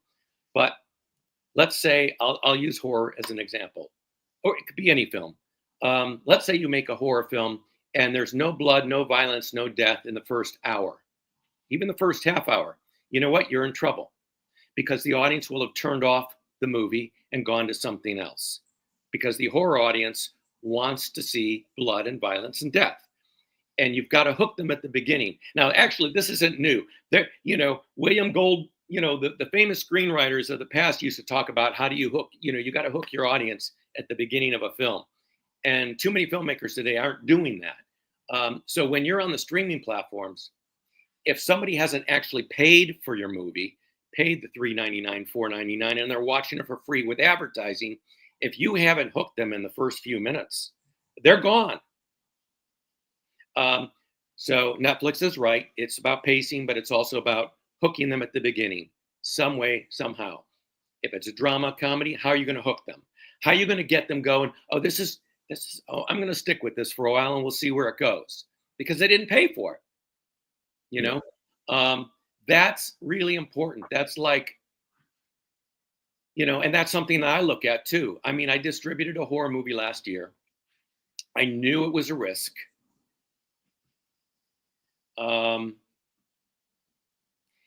Because there's no death, there's no blood. It plays like a drama for the first roughly 55 minutes. And you know what? And I can't name it because I'm going to tell you, the rating on IMDb is horrible. And it's not making the kind of money it should be making because people are turning it off. I mean, we did a transactional release first, TVOD for short, transactional video on demand, where people are paying for it. Didn't make a lot, made a little bit of money, not a lot. And then when we eventually went to the free platforms, it crashed. People are turning it off after whatever, 15, 20, 25 minutes, because we're selling it as a horror film because it's a horror film, but it plays like a drama for too long. and people are like, screw this, I need something else. So, you know, it's frustrating, but that's kind of the reality today with the way our you know, what the milieu we're in now, with streaming. Yeah. I also I want to move into finding a distributor. So Yeah. you know, there's going to be people here in the audience who have you know, who have a film and they're currently looking for a distributor, Right. and you know, and their options are, you know, trying to get the film screened somewhere at a festival, or cold emailing a bunch of distributors, or trying to cold email a bunch of sales agents. What are any tips, strategies, or pieces of advice that you can offer to people who are currently on that journey? Now, there's a lot of things, but here's a few. When you pitch a distributor, they really want to see the two most important things that you can have are a good poster. If you're not a graphic designer for movie posters, you should hire someone. There are so many people out there now that, you know, that you can get to around the world through any of these sites that offer those kinds of services. They're not all going to be great, but then you're not spending thousands of dollars necessarily. And at least get a decent poster made. And the distributor may want to change it if they like the movie, but at least get a decent poster made. I'd say 9 out of 10 posters that I see are horrible. And the reason the poster is so important is because we humans are visual. And it's like, you know how they used to say, don't judge a book by its cover? Well, you know, everybody judges a book by the cover. And we judge movies by the poster. And so the poster needs to not look like an indie movie where the filmmaker, you know, took this image and this image and this image and they smashed them together in some way, and then it looks a little disjointed, it's not coherent, not attractive looking maybe. It needs to communicate, A, it needs to communicate what the genre is, and then B, it needs to look good. It needs to look like a real movie, not some indie movie someone made for $2,000 in their backyard. So that's a big thing for hooking and attracting distributors. And then the second thing is a good trailer. And again, most directors make their own trailers, but storytelling in 90 seconds or 2 minutes is totally different than storytelling in 90 minutes or 2 hours. So you have 90 seconds to 2 minutes. You've got to tell the story enough to hook the audience. Now, a little pro tip: trailers may not be so important for the free platforms because people may not watch your trailer before they choose to watch the movie with the advertising that they're going to be fed. But if you're doing a transactional release first, or you are trying to get a license deal from a Hulu, a Netflix, HBO, Stars, whoever, you know, you need to have a good trailer. Trailer should not be more than 2 minutes, ideally 90 seconds to 2 minutes, and it should be good. And if you have any cameos or any name cast in there, front load that. At least get them up front so people go, oh, I know who that is. So they don't turn the trailer off at a minute when you've got another 45 seconds to go. So those two things are really, really important.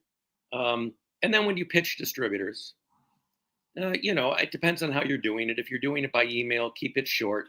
You know, you could also call.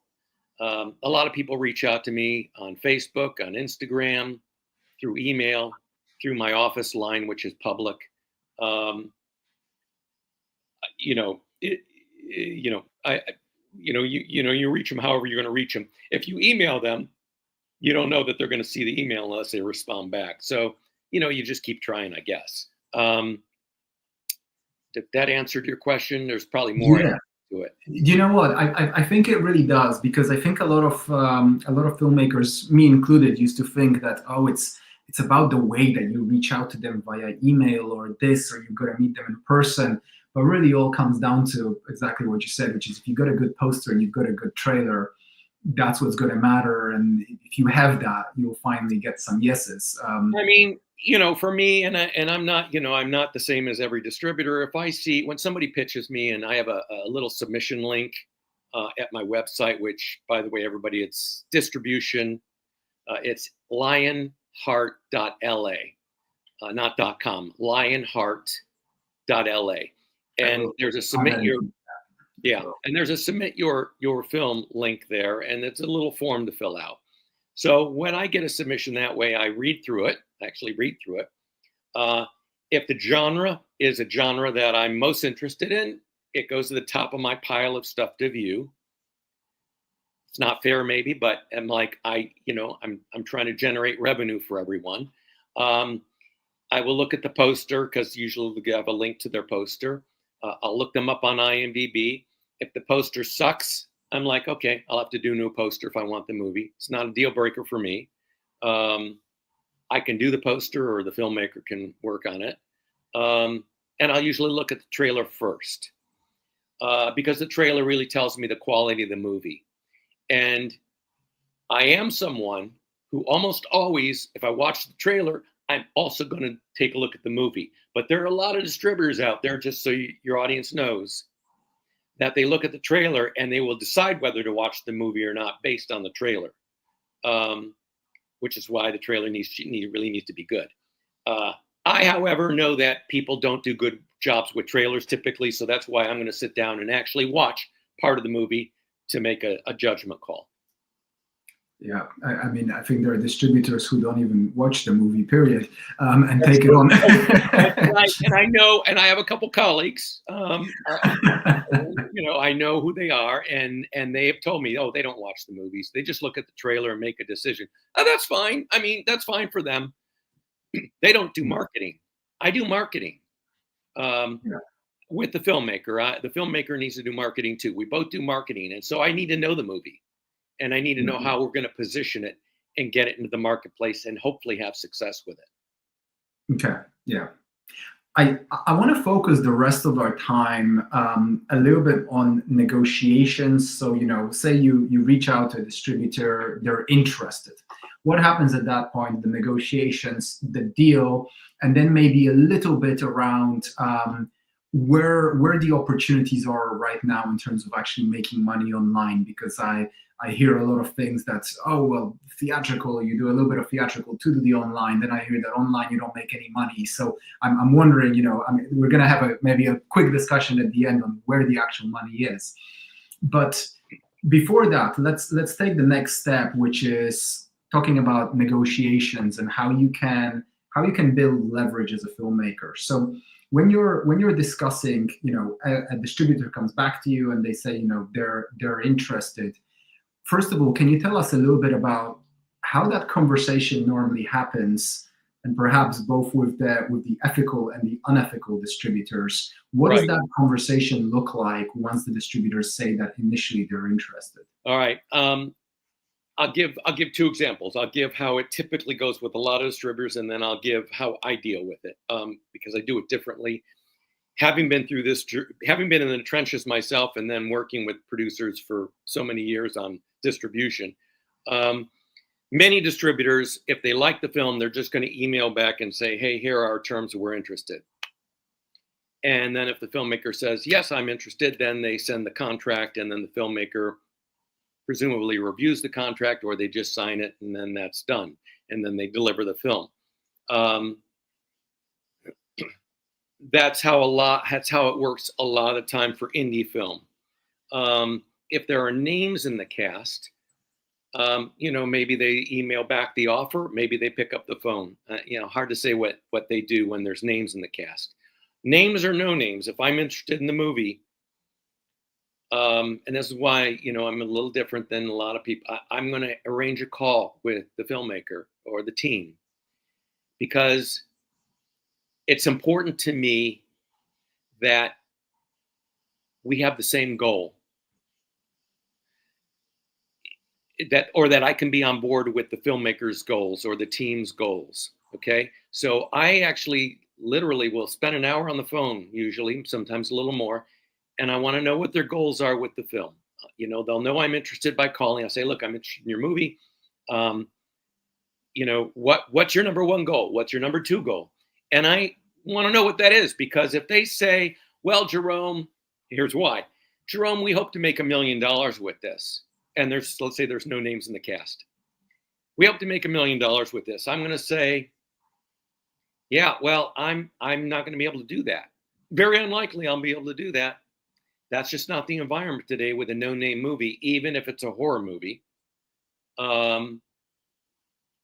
Unless there's a theatrical component to it.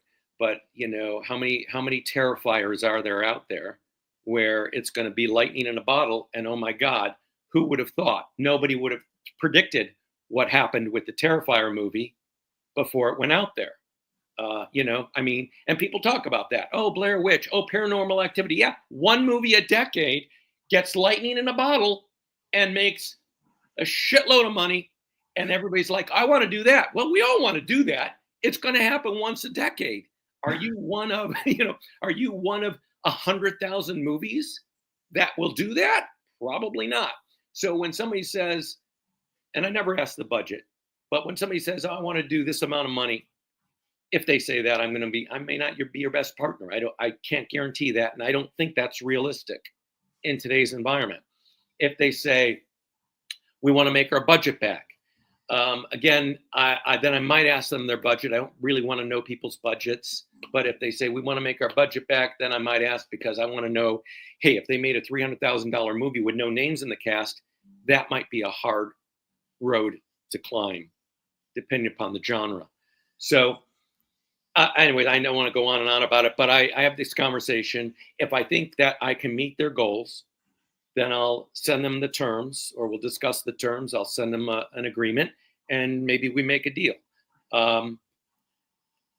Part of the reason that I want to be on us all to be on the same page is because distribution is such a disappointing arena for so many filmmakers, because we all have high hopes, and often they're not entirely met. And that lightning in a bottle is just once in a blue moon. So if I have a whole cadre of filmmakers and producers and they're all unhappy with me, I don't want that. I mean, it's not good for me, not good for my reputation. And I don't want to have people unhappy. I want everyone to be happy if possible. I mean, silly me, still idealistic in some ways. So I want to be realistic with people, and we do our best. I do my best, and it's important to me that everybody has realistic expectations. Does that make sense? Yeah. Can I ask you? I think it's good for filmmakers to know at this stage, and it's very difficult for them to know unless they're speaking to distributors like yourself, to know what those realistic expectations are. If you're making an indie film, whether it's horror, action, under $500,000, you've got no big names. Can you give us some insight into what filmmakers can expect at the moment, or perhaps some insight into examples of films and how much they've made? Because I think the problem is you can get all these box office insights and so on for the big blockbusters and know what the budget was and know how much they made.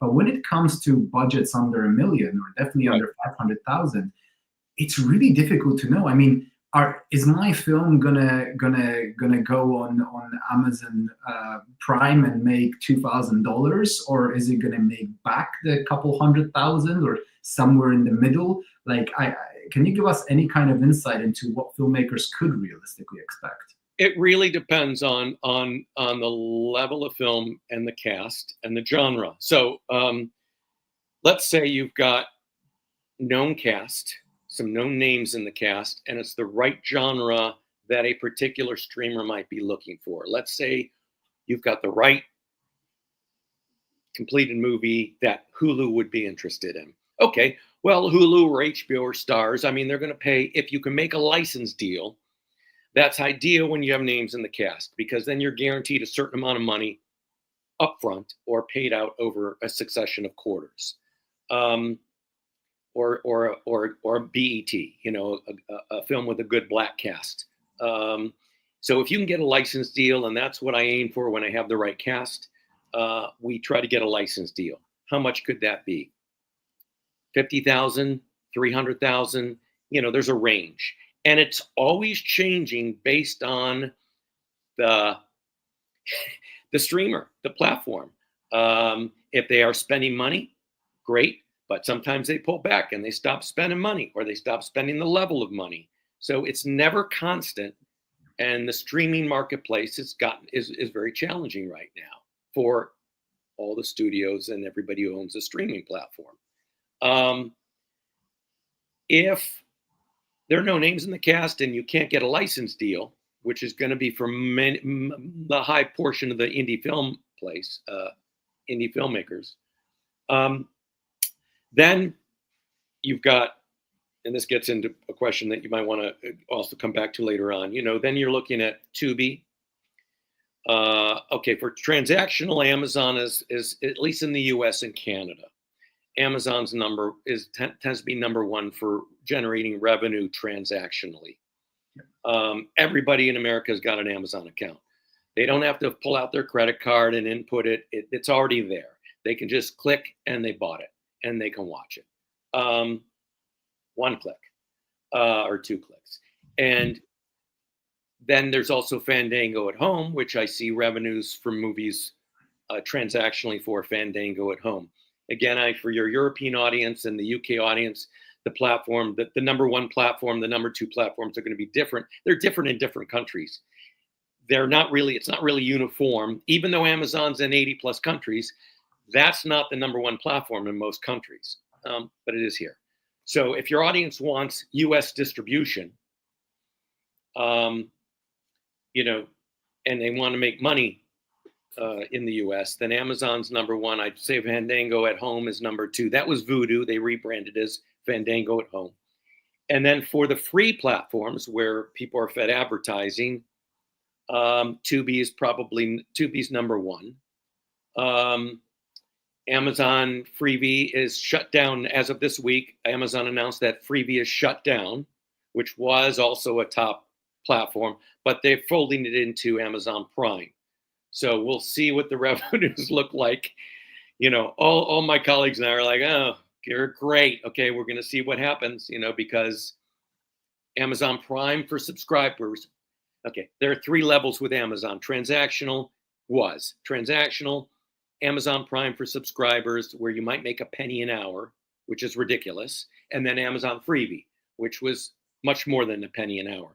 Now with Freevee being folded into Amazon Prime, we really don't know right today what it's going to look like.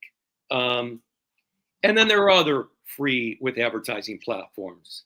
Fossum TV is coming up. Hoopla, which is US, is, you know, I see revenue on Hoopla. That's the rental system with the public library system in the country here. And the nice thing about that is you don't have to rely on somebody watching the whole movie and getting fed 25 ads to make money. As soon as they borrow, they call it borrow. As soon as they borrow the title, doesn't cost them anything, we get paid, no matter how much of it they watch. Love that.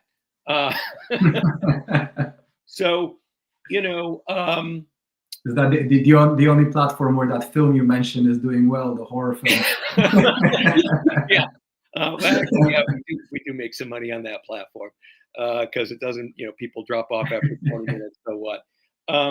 So it's, you know, back to your original question of what can we do? You know, I mean, it varies. I have a movie that came out some months ago. It's done 80,000. No, actually. So I have a movie that came out this year that's at about 60 grand, which is not a fortune, but they probably made the movie for $5,000. So, you know, they were in profit months ago. Just on Tubi, only Tubi.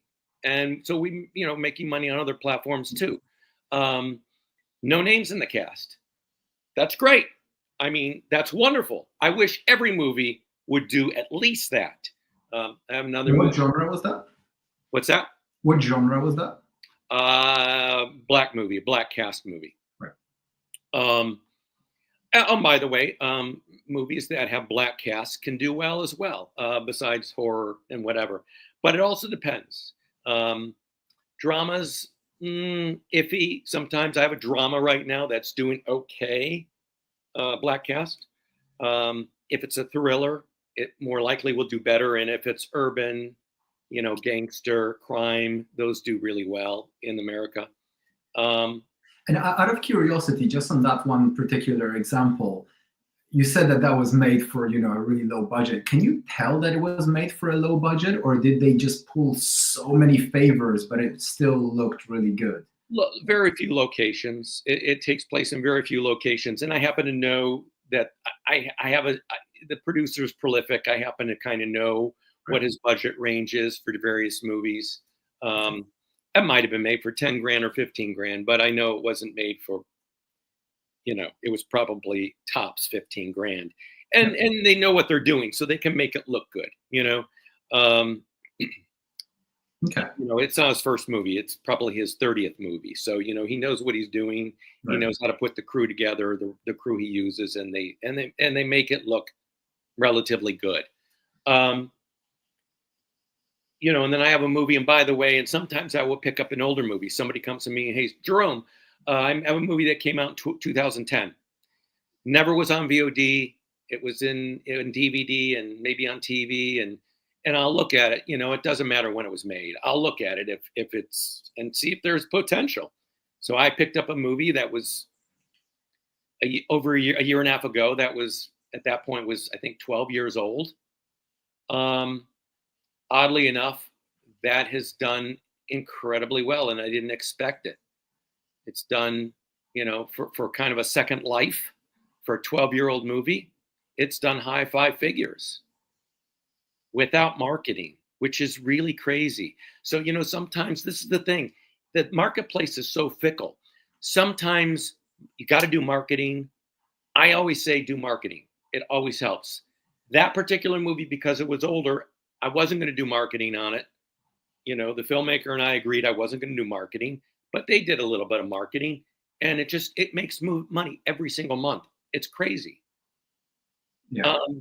So, you know, the audiences are fickle. We're all fickle, you know. Yeah. We never know what's going to really work or not work.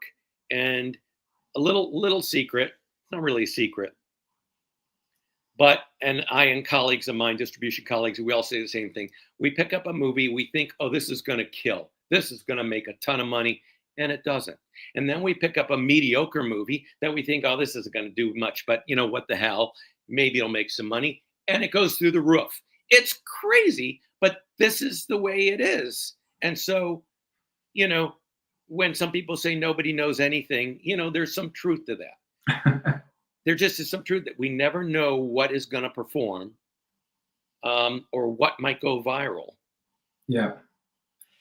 So I thank you so much, by the way, for sharing even like specific figures, because that's something that I think a lot of people even that we speak to, you know, they say, oh, it's done well. It's like, what does well mean? Well, let me add this, ZB. I will say that if you make a $300,000 movie and you have no names in the cast, you've made a mistake. Right. You made a mistake. If your budget's 100 to 150,000, put a name in the cast. Oh, you're not going to get Brad Pitt, but put someone in the cast that either American audiences know if you want distribution in the US, or if you only care about maybe your distribution in the UK, that's your main focus, then someone who's known in the UK, right? And you get them for, I don't know, whatever their rate is. You know, maybe you have to pay them $5,000 a day for 2 days or 3 days. You know, but do it because it makes a difference. You know, so yeah. And I want to get back into deals in a moment, but we've got a question. Let's maybe since we're on this topic, theatrical distribution for indie films. Is that a potential? Is that something that makes a significant amount of money? Do you think, or? So that's changed a lot since because back on my very first movie, over 20 years ago, I did release it theatrically myself, limited in 2 different cities. Cost me a fortune. I spent a lot of money on it, and it was a loss leader because it did help me with getting my Warner Brothers deal and an HBO thing and some other stuff. That's not true today. Doing a limited theatrical doesn't guarantee that you're going to make whatever you put into it back, like it did back in the, say, late 90s. Doesn't mean you shouldn't do it, but just know it's a lot of work. Most distributors aren't going to release theatrically if there's no cast because it's a lot of work. And now I'm releasing my first movie theatrically in February this next year. It's a lot of work, booking the theaters, negotiating, getting the right terms. It's going to be a limited release in a few cities. The reason I've agreed to do that with the producer is because it's a gay movie. So there's a good audience for it. We know how to reach the audience. The filmmaker is very, very active in terms of marketing and promotion. And I've already seen that because I already did a previous movie with him. So he is a go-getter. He doesn't, he's like, when he says something, he's going to do it. Most producers, a lot of producers, and this is a pet peeve of mine because marketing is so important. Sometimes producers say, hey, Jerome, I'm going to do X and Y and Z and my cast is going to do promotion and we're going to do this and we're going to do that. Okay, great. And you know what? The movie gets released and they don't do it. Yeah. They do very little or none at all. And I'm like, but you promised. Yeah, just it didn't work out or whatever. There's always a reason. When I get a producer who I know lives his word or her word, and this guy does, I'm like, okay, I'll spend the extra time and energy. Maybe we'll make some money theatrical, maybe we won't. But we're doing day and date, by the way. We're going to do day and date on this. So that means it's in the theaters and it's streaming, available on VOD as well. So that our marketing push is for everything. We're not going to do 2 different marketing pushes, one for theatrical and then weeks or months later, one for VOD. So it'll work together. So those are the reasons why I'm willing to do that on this particular film. And also, it's a terrific movie. Terrific. And by the way, I mean, this is actually the first gay film I'll be handling as a distributor. I'm very picky about movies. It's terrific. Straight people like this movie, because it really has something to say about humanity. Which I love, has a lot to say about humanity and about love. And I think it'll do well. Plus, it also played at a film festival a few months ago, and it was a 500-seat theater, 1 screening, and they sold out the entire theater. Wow. So it's got potential. I think it's got potential. I've got a final quick question on this, and it's not a quick question, but let's just try to get the highlights over here. Marketing. When you say you do marketing or the filmmakers do marketing, what are the key things that you see make the biggest change in terms of the sales? It's a great question. Media, is it PR? What is it? And it really depends on the movie. So this isn't, so unlike, filmmakers and producers always looking for a cookie cutter approach, something that can do every time, that will work every time. And that's just, again, because the audience is fickle, it doesn't work that way. And different movies require different things. So when I take on a movie, I'm looking at how am I going to market this and what can I do to market this effectively? So with horror films, reviews are important. So I'm going to hire a PR person to get us coverage and reviews. Reviews more than coverage. Coverage can be great. If we get an article in Rue Morgue or Bloody Disgusting, okay, great. But it's reviews For horror films, it's reviews that drive people to be willing to pay $5 to rent your movie. So that's a big thing for that. Now, if it's a drama, reviews aren't going to matter. I mean, not much. You might want to get 5 reviews on Rotten Tomatoes so that you get 100%, hopefully 100% tomato meter rating. But, somebody reads a review at some website, oh, this was the best drama I've seen in 5 years. It's not going to really move the needle that much. So there has to be a different reason and a different approach to, let's say, a drama or a comedy or a coming of age. So it's just contingent upon the genre of the film. Okay, that's good. That's good information. And for me, not only hiring PR often, I may run ads on Instagram and Facebook. And sometimes they work and sometimes they don't. And it's very aggravating. And everybody I know, we're always aggravated about it because sometimes an ad works and sometimes an ad doesn't work in terms of driving and converting sales. So yeah, it depends on the movie, depends on the marketing. I mean, how that ad is created and whether it works or not. Sure. Okay, let's get back into these deals because I think that's something that we really want to know. Thank you so much for all this useful other information, by the way. So you get that contract or that deal that lands on your table, and you're like, yes, I've got a distributor that wants to sign a deal with me. What are the things to look out for? What are the main things to look out for when you get that deal? Yeah. Distributors hate the distribution industry. They hate it when I say stuff like this, but and I do have some people who hate me because I educated people for years to protect themselves against corrupt distributors. Now, again, not every distributor out there is corrupt. Okay? I don't say that, and I don't believe that.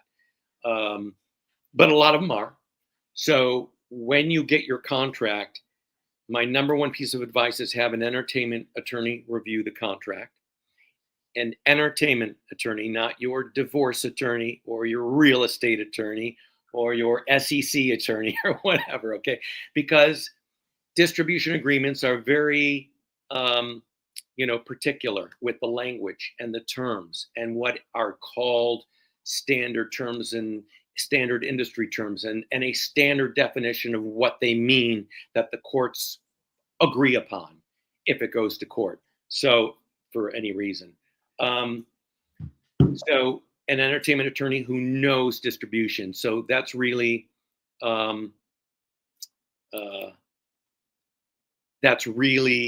key. So I don't know if I lost you, ZB, but it looks like we're still live. All right. I'll assume we're still live. So, sorry. Oh, there you are. Yeah, sorry about that. I don't know if I still was live, so I kind of paused. You are still live, yes. Okay. Right. Sorry, everybody. All right. So, so not only an entertainment attorney, but also one who really understands distribution. So you qualify them. Do you understand distribution agreements? Now, for your audience out there, if you're in Europe, in the UK, wherever, and you're might be working with a US distributor, and I recommend you get an attorney in the US to negotiate or review the agreement. Because I don't have experience of what the UK entertainment attorneys are like in the UK. I just know what they're like in the US. And you want one who's probably based in Los Angeles, maybe New York, because they're working with this every day. And the reason this is important is because things change over time, and you really need an attorney who knows what's changing over time. Here's an example. There's a new trend going on. I don't do this, but there's a new trend going on with a lot of distributors where there's a new, what I call a profit center. There's a new profit center in a lot of agreements where they get to charge you interest for the monies they are expending on your movie until it's recouped. Didn't used to be that way, but it's that way now with a lot of distributors. It's just a way for them to make more money off of your movie, charging you 10 or 15% interest or whatever when maybe they put in $10,000 into your movie, and now they get to charge you interest until they make it back, on top of making it back. So you want an entertainment attorney who kind of knows how things are and is on top of it. Number two, you need to read the contract yourself. And while if it's your first time reading one of these contracts or your second time, there's going to be stuff in there that you don't understand. That's understandable. But you got to start reading them and learning, because eventually you want to be able to read one of these contracts and understand everything that's in there and flag things that you're going to want to negotiate, or flag things with your attorney to say, listen, I don't like the language here. This needs to be fixed. For example, this is really, really important. Most distribution agreements do not allow the filmmaker to terminate the agreement, even if the distributor is in breach of the contract. Meaning, the typical language is if someone's in breach of a contract, they get 30 days to cure. I won't get too much in the weeds on this, but they get 30 days to cure the breach. And if they don't cure the breach, most agreements allow termination. Distributors don't have this in most distributors don't have this in their agreement. So that means if they breach the contract, you can't terminate it. You have to go to court, and it's going to cost you $5,000, $10,000, $20,000 to fight. And they know that. The unethical ones know that. So that's why it's set up that way. A good distributor, an ethical distributor, will have that in the agreement, that if I breach the contract and you tell me, Jerome, you're in breach because you're late with your reporting. I never am, but you're late with your reporting, for example. If I don't cure that in 30 days, you can terminate the agreement. And that's important. Gives you power. And not only that, this is really surreptitious, but sometimes if you see that in agreement, there might be an additional language that says they have to acknowledge your desire or your letter of termination. Well, I've seen situations where the distributor never will acknowledge it. So you can send by certified mail, registered mail, I'm terminating the agreement. And if they don't acknowledge this, it's not terminated. Okay, that's bullshit. Don't ever allow that. Sorry for my language. Don't ever allow that. You terminate it, you send certified mail, it's done. So that's really important. And then one other really important thing is cap on expenses. There should be a cap, a maximum amount that any distributor can spend on your movie. This is where 99% of filmmakers get hurt. There's either no cap or the cap is really high.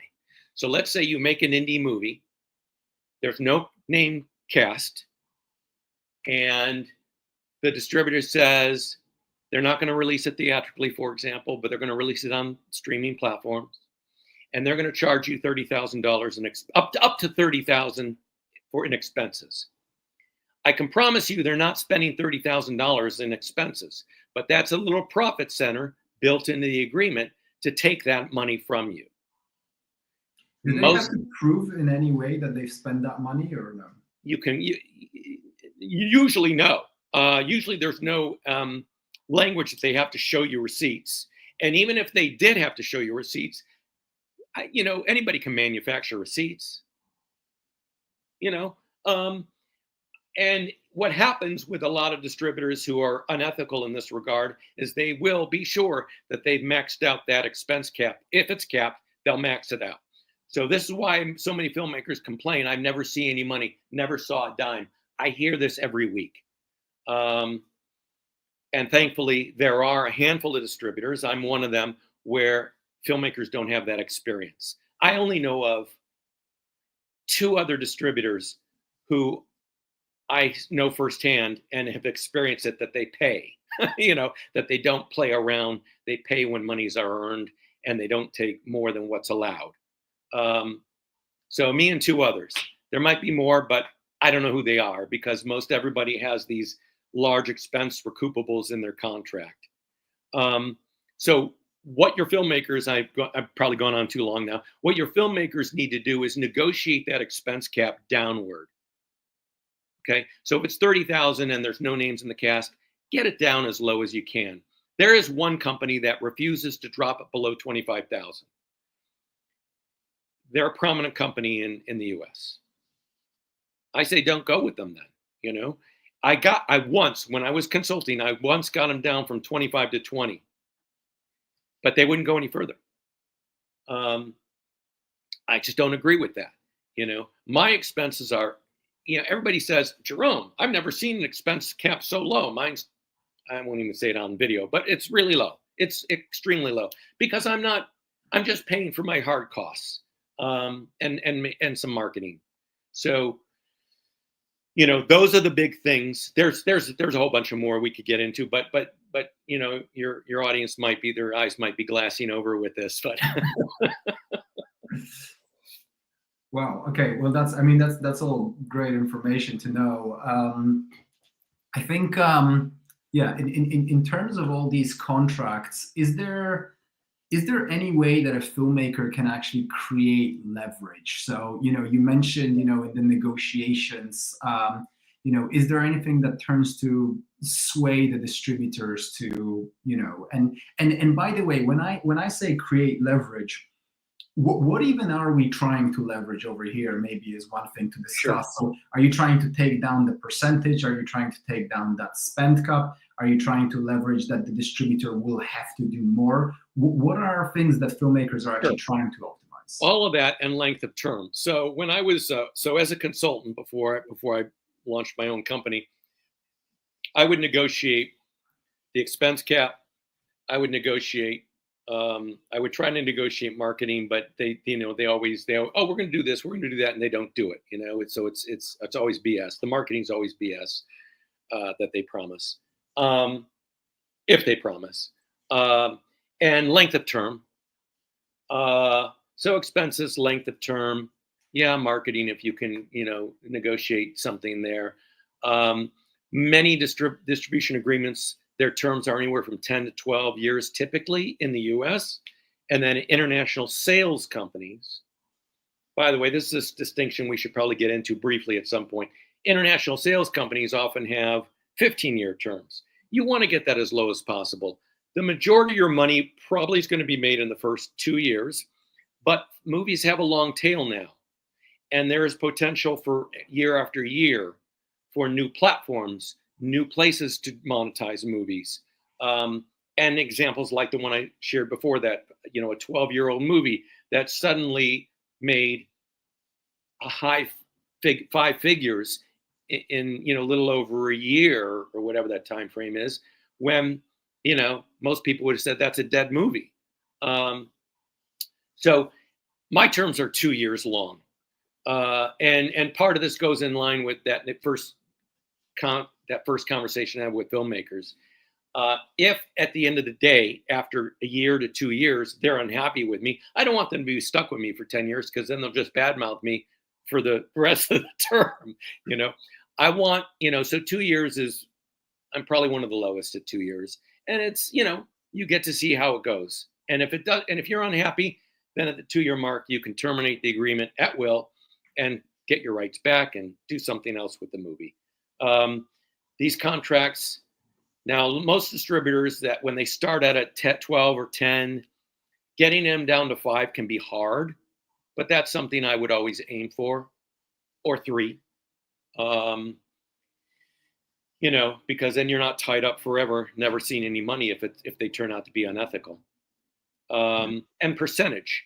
Now, you know, there's a range anywhere from probably the typical percentages today from distributors to international sales agents is anywhere from usually about 20 to 50%.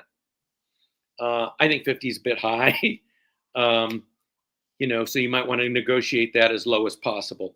Getting it below 20 is probably unlikely unless you've got Brad Pitt or George Clooney or Kate Winslet starring in your film. Then you might get it to 15%, maybe. And ways to leverage. So, I talked about poster and trailer. Here's something else that makes a difference. If there's a following for any of the cast, again, I said before, getting them to promote when it comes out, maybe not. But if there's a following for any of the cast on social media, if they're willing to promote, can make a big difference. So let's say, by way of example, you got a horror film and the cast has a total aggregate following across TikTok, Instagram, Facebook, X of 4 million followers. Okay, well, that's something that, you might be able to use in your negotiations with the distributor and say, look, we got a following of 4 million with the cast. We're going to do X, Y, and Z. I promise you we're going to do X, Y, and Z. Now, if the distributor either believes that or not, if they're like me, they'll go, I don't know, but you can use that. Say, listen, this is what we've got. Or so-and-so's in the movie and so-and-so just came out with a book and they're on a book speaking tour. And so we've got extra promotion that way, whatever. So things that increase the value of the perception, the perceived value of the movie or of the documentary, perceived value. And that's something I talked about for many years in all my classes and my consulting. What's the perceived value? When you have names in your cast, you've got perceived value. When there are no names in the cast, then the perceived value comes down to genre, execution, reviews, film festival awards if you played film festivals, critical acclaim, things that say this is a good movie, things that say we're going to make money with this movie because of all of this. And when you have that, that's leverage with your distributor. Yeah. Jerome, thank you so much. I mean, this has as I'm not sure if you've seen here in the comments, but everyone has echoed the fact that this has been such a valuable talk. Oh, great. Great. I mean, you've given so many strategies, so many useful tips, tricks, so much information. So thank you so much for coming on and sharing your knowledge with us. Yeah, absolutely. Absolutely. Are we out of time? Did anybody have any questions you wanted to do or? So I think we've been answering some of people's questions as we go along the way. I'm just looking through it. Yeah, but I think nearly all of the questions now we have you have answered. I think as we go on, you've been answering all the questions that have been coming up. But yeah, I just once again want to say, a huge thank you for coming on and sharing. Can I say one more thing? Absolutely, yeah. I want a distinction between distributors and international sales agents. So, Sure. And this is something that's important, especially for the European audience. These are really two sets of different people, at least in regards to the domestic audience of the U.S. and Canada versus the rest of the world. The U.S. and Canada, there's distributors for the U.S. and Canada, and we are distributors. We're called distributors. And then there's international sales agents, of where there's over 400 companies. Many are based in LA, but you have quite a few in Canada and the UK and a spattering in Italy and France and Germany and wherever else. And the international sales agents, if you're with one of those companies that sell to the world, what most of them do, 90+% of them, is they will farm out your American rights to a distributor like me. So if you want US distribution, and I know a lot of people always want that because it can be a value. You think about bifurcating your rights so that when you make a deal with an international sales company, you carve out the US and Canada, say, I want the entire world. You can have the entire world, but I want to keep US and Canada and go directly to a US distributor. I recommend that because what they do, what 90% of the companies out there, the international sales companies do, is they just farm the rights out. They don't do the distribution directly themselves. And that means they're getting another percentage of your pie. So I recommend that. Today, we used to be able to do this all the time. Because the revenues have come down so much worldwide with indie film, many a number of international sales companies want the entire world, and if you want to carve out the U.S. and keep it, and do that directly with someone else yourself, they'll say no. Just be aware that might happen, but try for it. Try to do that. That's my strong recommendation on that. Yeah, that's definitely a useful tip there as well. Yeah. And if anybody has complete a movie, you're welcome to submit it to me. Again, I will look at everything. The length should be at least 70 minutes long. If it's a movie, a documentary should be, ideal at least 60 minutes long. Different distributors may have different requirements. But, and I know Amazon or some platforms will say, oh, well, a movie can be 50 minutes. Well, it's not,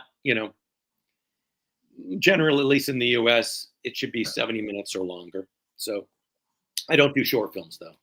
So I've just added your link into the chat again. So for everyone watching, if you guys do have a film and you're looking for distribution, definitely check out that link and go with a more ethical distributor. And Lionheart, and in case this gets replayed without the chat, it's lionheart.la. Great, Jerome. Thank you so much. Hope you have a lovely rest of your day. And again, thank you so much for coming on and sharing all your knowledge. Thank you, ZB, and good luck, everybody. Cheers. Thank you. Cheers. Okay, guys. So that brings our conference to an end now. So I hope that you all enjoyed this event. I hope that you all found some value in all the different talks. And a couple of final points. I'm still waiting to hear back from Justin Giddings from yesterday, who will be sharing some links to his talks that he was meant to do yesterday. So we will most likely get those to you guys next week. Once again, if you guys got any courses from us or anything additional like that, those should have already been sent to you guys, but if you guys did not receive those, please let us know. And then finally, I just want to let you guys know that the online film funding course that we did mention is, you still have the chance to get the 75% discount on that course. That is going to be only up until today at 12 p.m. GMT. So feel free to check that out. I'm going to leave that on screen over here if you guys do want to check that out. We've only got about 7 more spots available for that. And like I said, in 3 hours time, the 75% discount is going to be going away. And the sort of full price course is actually going to be going back up on the website on Monday. So if you guys are interested in learning more about film funding, this is the full course that we've put together, specifically teaching you guys how to fund your film and to really demystify this entire process. Like I said in the past, we've got over 15 hours of video tutorials, spread across multiple modules, and easily broken down into digestible 45 different videos, really teaching you all the different segments that you need to learn in order to get a film funded. So I hope that you guys can check it out. I hope that you all take advantage of that. And I wish you all the best on your film funding and distribution journey. Once again, thank you so much for everyone who has stuck with us for 5 hours a day for the last 3 days. We try to run these events as often as we can, and we try to keep as many of those events free as we can as well. So feel free to join our newsletter, to check out our website when we have more of these free events coming up into the future. But in the meantime, I hope that you guys have a great rest of your day or evening, depending on wherever you are. And once again, I hope that you all enjoyed this conference. And I hope to see you all at a future CineCircle event. So thank you all, and have a lovely weekend.